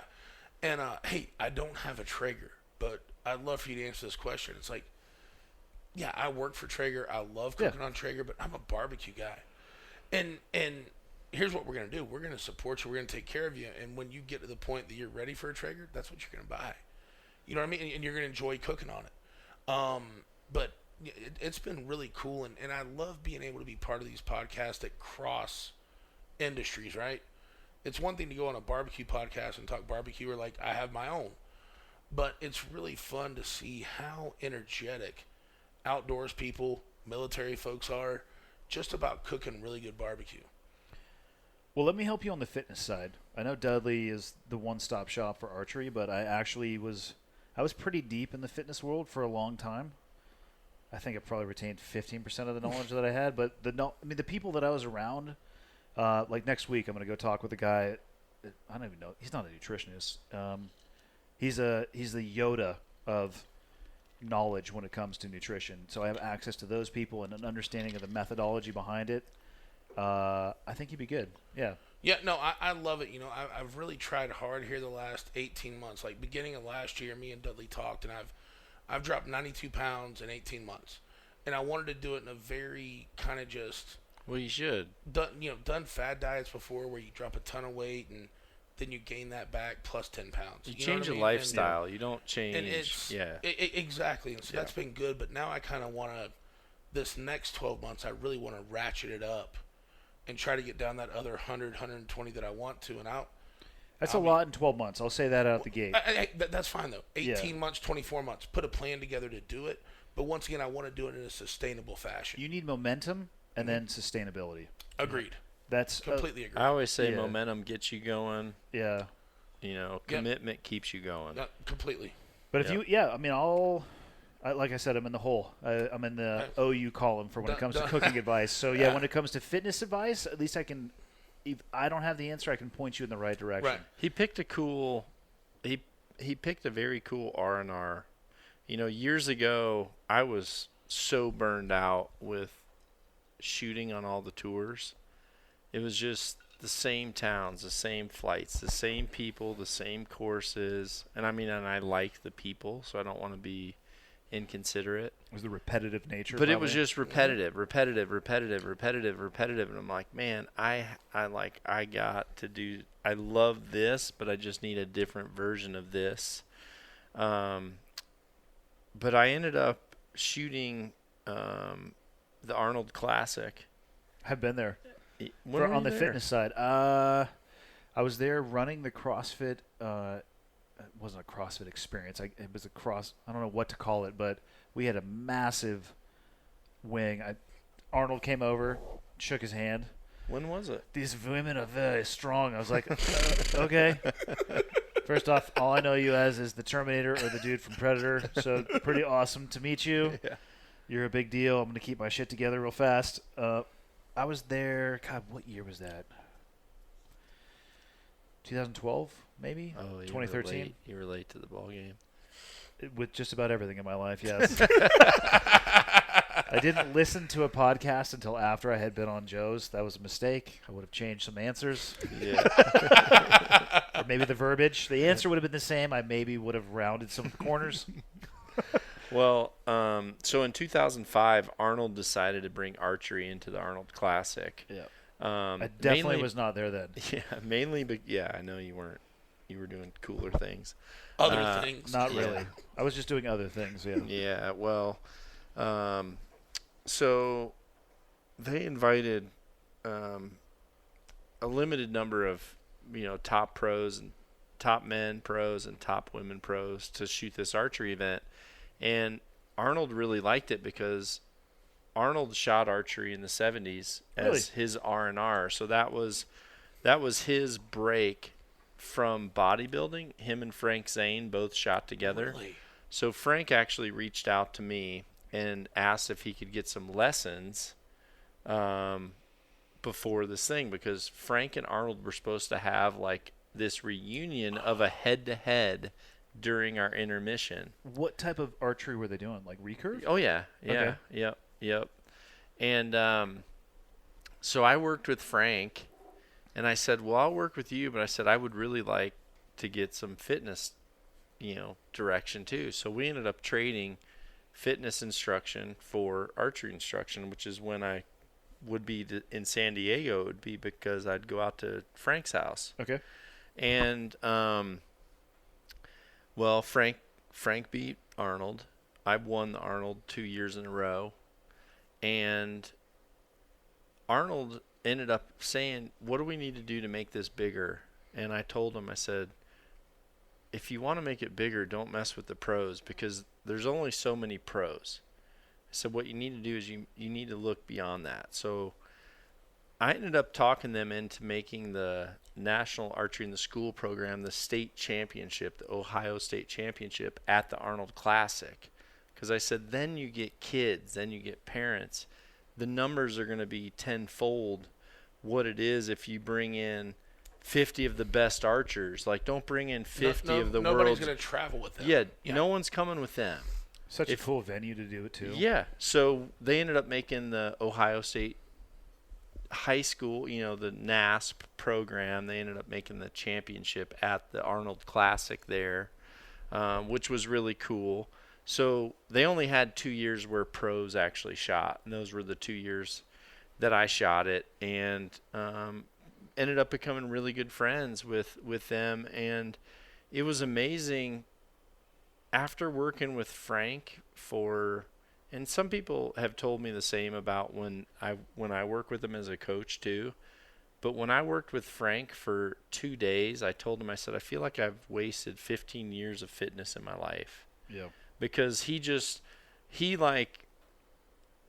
been through years of all the bullshit and the fads and everything else, and just got down to the nut and bolts of this is what works for people, and if you're willing to grind, you're willing to do this, and you're willing to be committed and have your goals, then this is what's going to work better.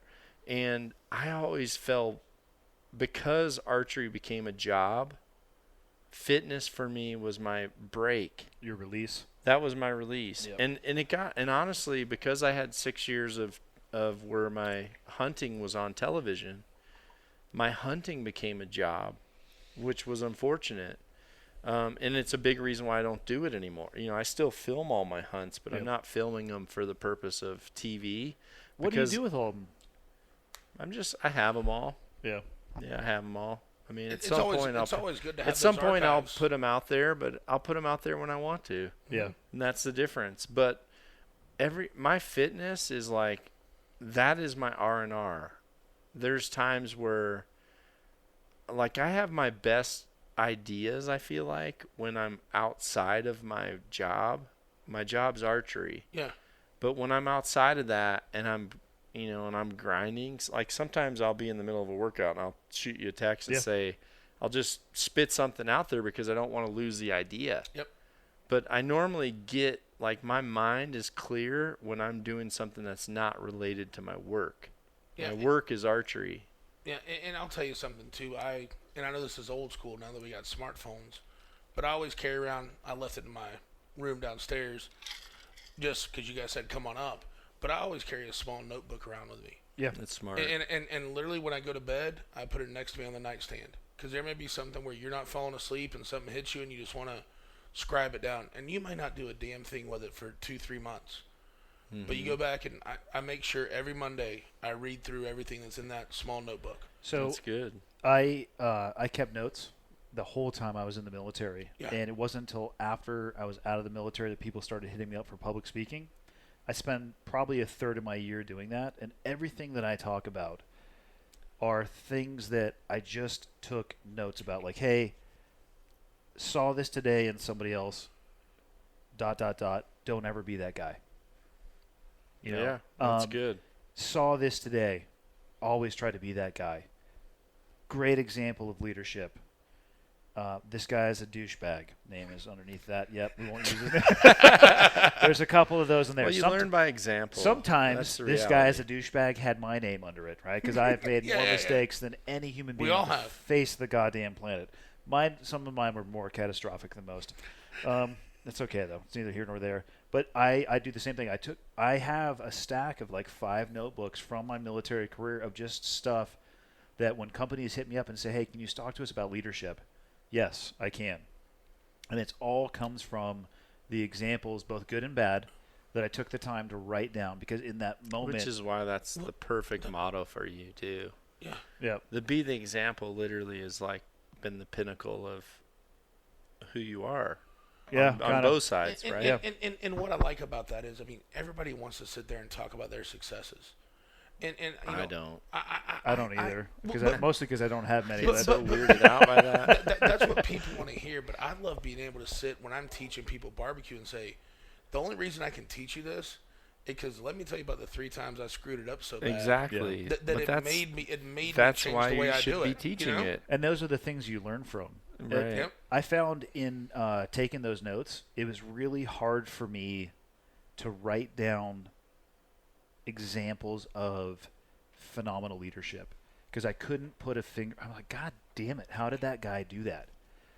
Now, the opposite side of that coin, catastrophic leadership, is you're like, oh, I know what that is. You can see that from a mile away. Yeah. So those examples are really easy. Wow, your ego is massive, right? That's bad. Yeah. But when a really good leader or somebody who understands teamwork, they just get people. They can elicit from people, amazing performance. Like, God damn it, how did you do that? Yep. It took me years to be able to sit back and look, and then like, okay, I know how that person's doing that. Yeah. The failures, though, they're easy, but there's a lot of learning that comes from that. You have to be able to juxtapose both. But for me, it was hard to figure out how people were doing it right, and very easy for me to figure out how they were doing it wrong. It's almost like when you see people doing it right, you just have to write down the adjectives and the characteristics that are making it right. And it takes a little time to process and go back and think about the moment. Think about what you wrote down and go, okay, I'm starting to see how it came together. And I also say leadership. If you just have this one way of leading, you're not listening to the people you're leading. Because this person needs a different approach. This person needs a little bit different approach. You know what I mean? Like, it's something where you can have these leadership qualities, but you got to know that you need to take this out of your toolkit to motivate this person. This out of your toolkit. Yeah. I mean, and I was fortunate to get to not do it like you did on a military level, but to do it in a turnaround and startup kind of business operations, to where you're going. Do you know what the difference is between business leadership and military leadership? Tell me. Nothing. It's the environment that they are overlaid into. The reason people want me to come to their company is to talk to them is because they think that we have some special sauce. And when I'm quoting them, I say, I have a special sauce. I'm going to give it to you. I actually don't. I'm very open and honest about it. Like, there's no unique definition for leadership inside of the SEAL teams. I say there's two. Actually, when I'm speaking, I'll give examples. I'm like, listen, there's two types of leadership. You ready for this? Good. Good. Which I haven't even heard this. Yeah. I haven't even heard but it. But this is as true as it gets. Good, also known as effective, and bad, also known as ineffective. Yeah. Yep. That works in the SEAL teams.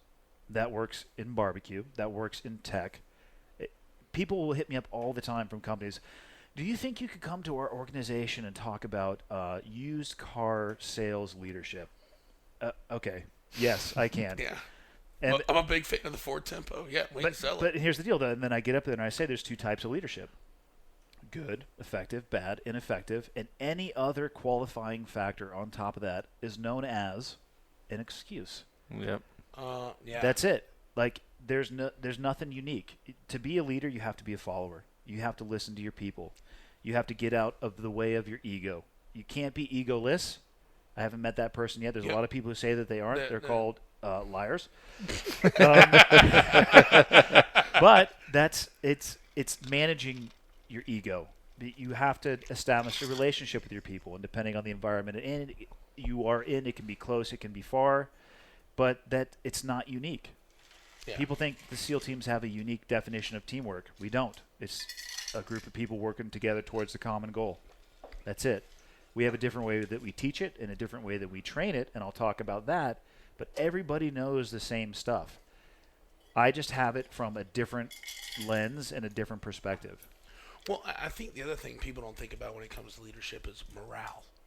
Like, what are you doing to keep that those group of people that you're trying to lead? What are you doing to keep morale up? You know what I mean? Because if you have people that come in there at 8 o'clock in the morning every day and go, God, man, it's the worst part of my day. Those circumstances you have to read, because there's a big difference in those. Now we're getting into intellectual property. I'm going to have to charge you for the answer to this. But can I say something before you dive into that, though? Because, well, honestly, that's a podcast in and of itself. But, yeah, go ahead. What I was going to say is what I found the best leaders, it's often really hard to get them to admit why they're good at being a leader. They may not know why. No. Well, I think they do, but I think really people that are humble and have very clear direction, they often have a very hard time bragging about that. The people that I've learned the most about, I've had to pry to get it out of them. Yeah. And but they're great leaders and they're great examples. But, it's almost infectious because they're so good at it that you want to like dig it out of them. You're like, dude, why don't you talk about this? Why don't you talk about when you did that? Why don't you tell people that, this is why you're telling them to do it, because They you would did. respect you so much if Yeah, you did. they'd respect you so Yeah. much more if you did, and they're just like, no, that's not. It's of no importance. Yeah. And I don't think a lot of the people that I'm thinking of that have been that way, at least in my life, in different realms, none of them have said that, because I think they all genuinely just are that way as a person. They haven't said it that way because they felt like that would get the reaction that they wanted. I think that's a genuine 100% personality trait. I would agree. Would you? It can be taught to a degree. I mean, everybody brings a certain level to the table. Yeah. The best natural Humility can come with age. It can. I mean, I feel like, inexperience a lot of the time. yeah. But what I would say about the experience that humility comes with is getting kicked in the balls, not winning every day. Yes. That's where the humility comes from. And you got to lose sometimes to become a winner. You know what I mean? No, You got to go. you have to Here's the lose deal. a lot to of really, times. To really be a winner, you got to lose a lot. Yeah. No, that's a very, very important aspect of life. Yep. You have to learn how to win. Losing is very easily attained. Learning to win is the hardest part about being a winner. That is very clear. And when people talk to me about, they talk to me about, at least for my realm, which is archery, which to some of these listeners may be pretty boring, but I've lost 100 times more than I've ever won. 100 times. But I wanted to figure out how to win. Yep. So I kept going. So I mean, when people say, "Well, dude, you should just go and you win every tournament." No, there's probably 10 people that wanted as much as me. So even at that, I'm going to win 1 of 10. Yes. But I'm okay if you're okay with that.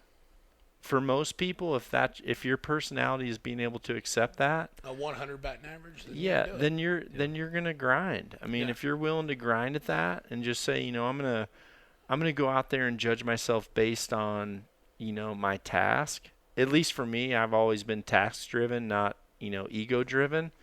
So I feel like I'm able to come out of things with a positive asset more than a negative asset, even if the outcome to some would be negative, if that makes sense. It does. Well, unfortunately, what I see, again, from the cheap seats, we, as a society, seem to be teaching people that loss should be avoided at all costs. Like, don't ever lose. Don't lose. Like, if you lose once, you're a loser. And to me, Man, like I was saying before,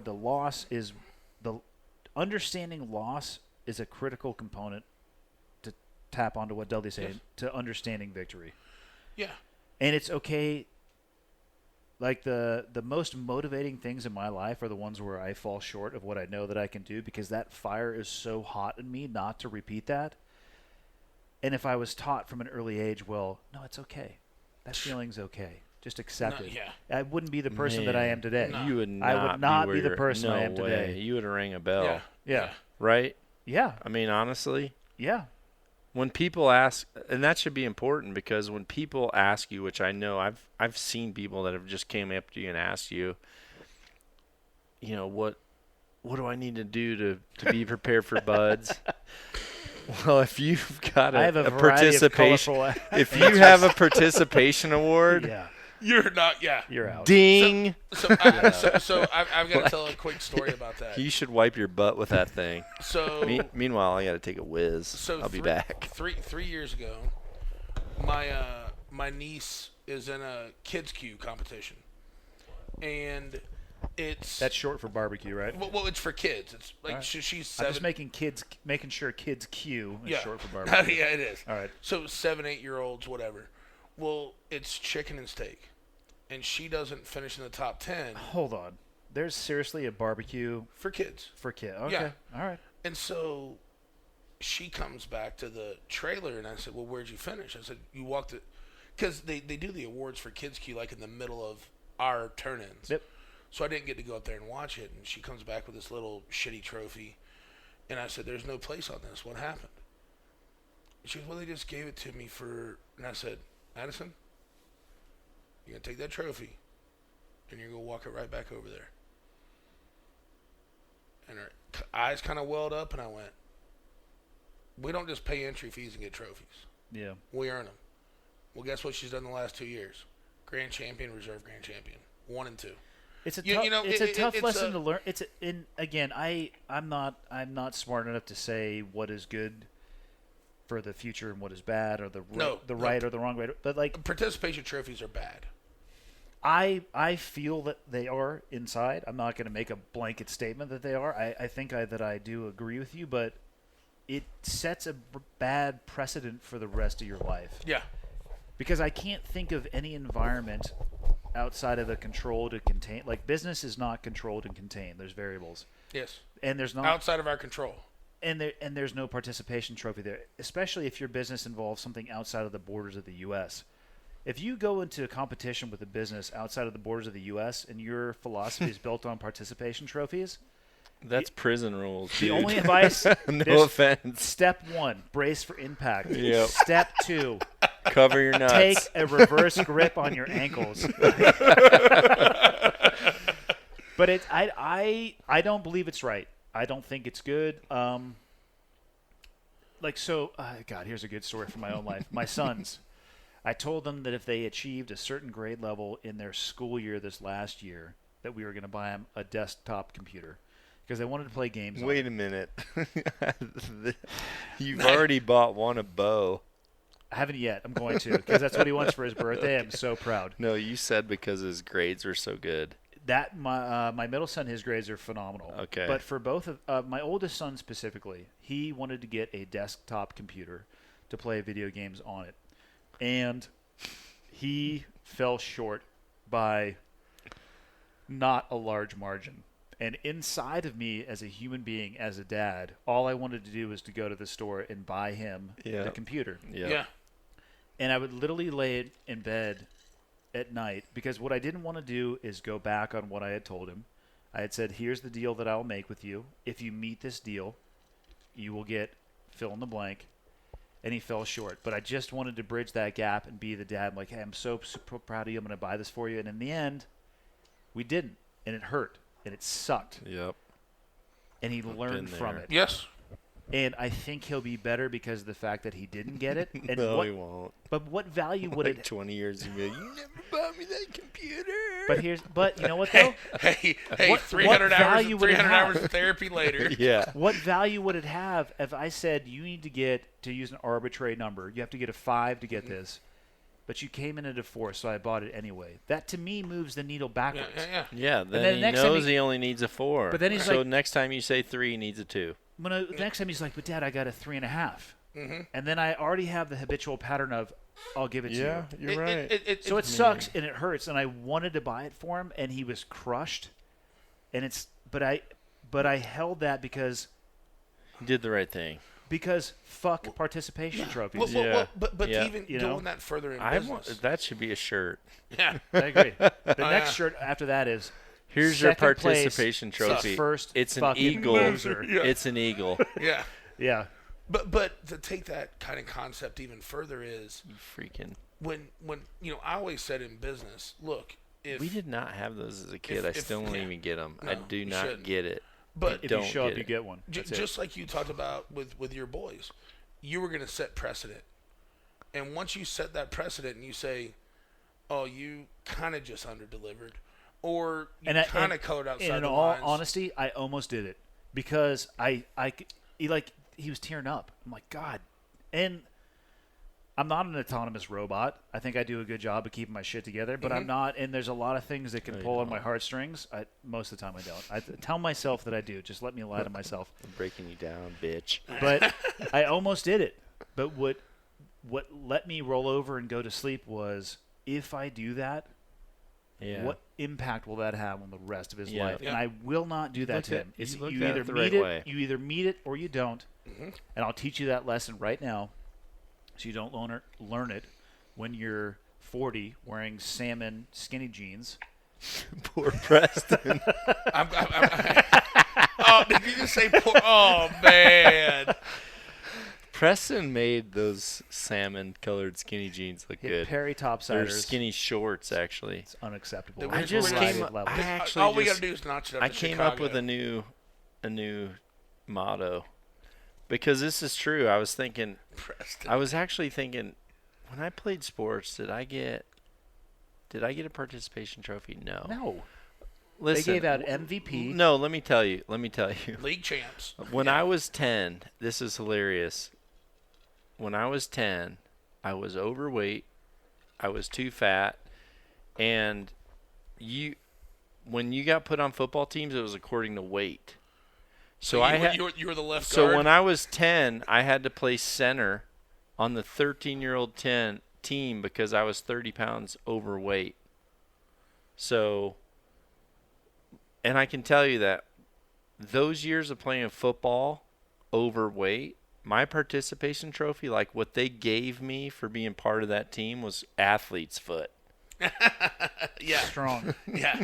Like that's my participation It's tough to trophy. put a bow on that gift. Yeah, I mean, I literally was giving nothing but an ass beating by three-year older than me people. I played water polo and baseball at public high school. I remember them giving out MVP, most improved, and what would the third one be? Well, like to me, it was always like But league of a team, champs. but of a whoever team of won 20. yeah, A team Yeah. of we had like a team dinner at the end. MVP, most improved. you recognize the top 10, 15%. It actually might have been MVP and most improved. You know what everybody else did? Nothing. Yeah. They were just part They of the team. wanted to be MVP Yeah. next year. That's what they Yeah. wanted. Yeah, There was not like I want to get recognized. I got to do this to do it. Yeah, Andy got MVP of, was it Skin Flute in 87? first chair Philharmonic Orchestra. I thought so. Yeah. I can rip it. See, first chair, nothing, dude. Second place is first loser.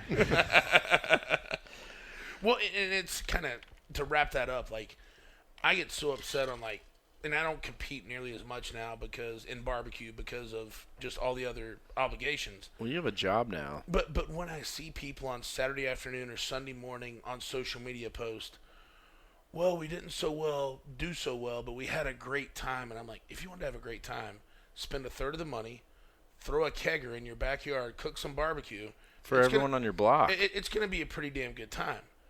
But don't, I mean, like when I post, if we don't do well, I'll go, hey, I didn't have a good cook today. I missed this, and this mark, and hey, we're back in 3 weeks, and we're gonna get after them. You have to You know what I hold mean? yourself accountable. Like I mean, just you do. we had a That's good step time. one. Yeah, accountability is. Or the fact where people want to blame the judges. Oh, the judges were totally off today. And it's like, Gosh. dude, stop. Next. I'll go back to Left swipe. We'll go back to Left swipe. We'll go back to the intellectual. We'll go back to the intellectual property of talking about leadership. Hey, right? real quick, guys. Bonus coverage. What? Bonus coverage. He's going into the IP. Oh yeah. Okay. Oh. So, talking about leadership, almost every time that I talk at a company, a hand will come up and like, "What do you think about millennials?" And here's what I respond: Leadership You giving this away? is This not a gold. bottom-up problem. It is a top-down problem. Oh, So yeah. if you have a leadership problem in your organization, here's the solution and here's the best way to find the problem with it. Go to the bathroom, turn the lights on, and look in the mirror. Yep. It's not bottom-up. It's top-down. Don't blame the judges, and I bring that back to what you're saying. It's not the judges. It's not the grill. If you have a leadership issue, don't talk to me about your millennial fill-in-the-blank. Talk to me about what you're doing as a person in the leadership position, because it doesn't matter where your people come from. Your job is to bridge the gap. That's it, ladies and gentlemen. That's all you get for this week.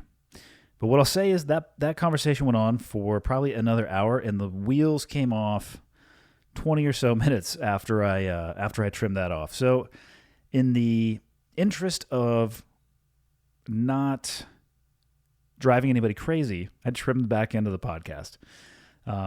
And I'm sure we can recover all of those topics again that I cut, because I'll be with Chad and Dudley many times in the future. I'm actually going to be with them in 5 days. So I digress.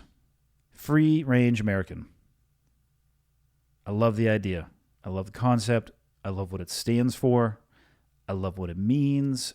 And I love the statement of the brand. It's not even a motto. It's a mission statement. Go do awesome shit. That's it. Do awesome shit. That's all you need to remember. That's all we want people to do. Document it. Send us pictures of using the stuff, doing whatever it is that you consider to be free range. That's the beauty of the brand. I don't care what you do. You could be a barbecue person. You could be a base jumper. You could fly hot air balloons, paragliders, airplanes, ride horses, ride skateboards. Doesn't matter to me. freerangeamerican.us. Get on there. Get involved. Let's build it into something cool. And that's all I got for this week. See you guys next Monday.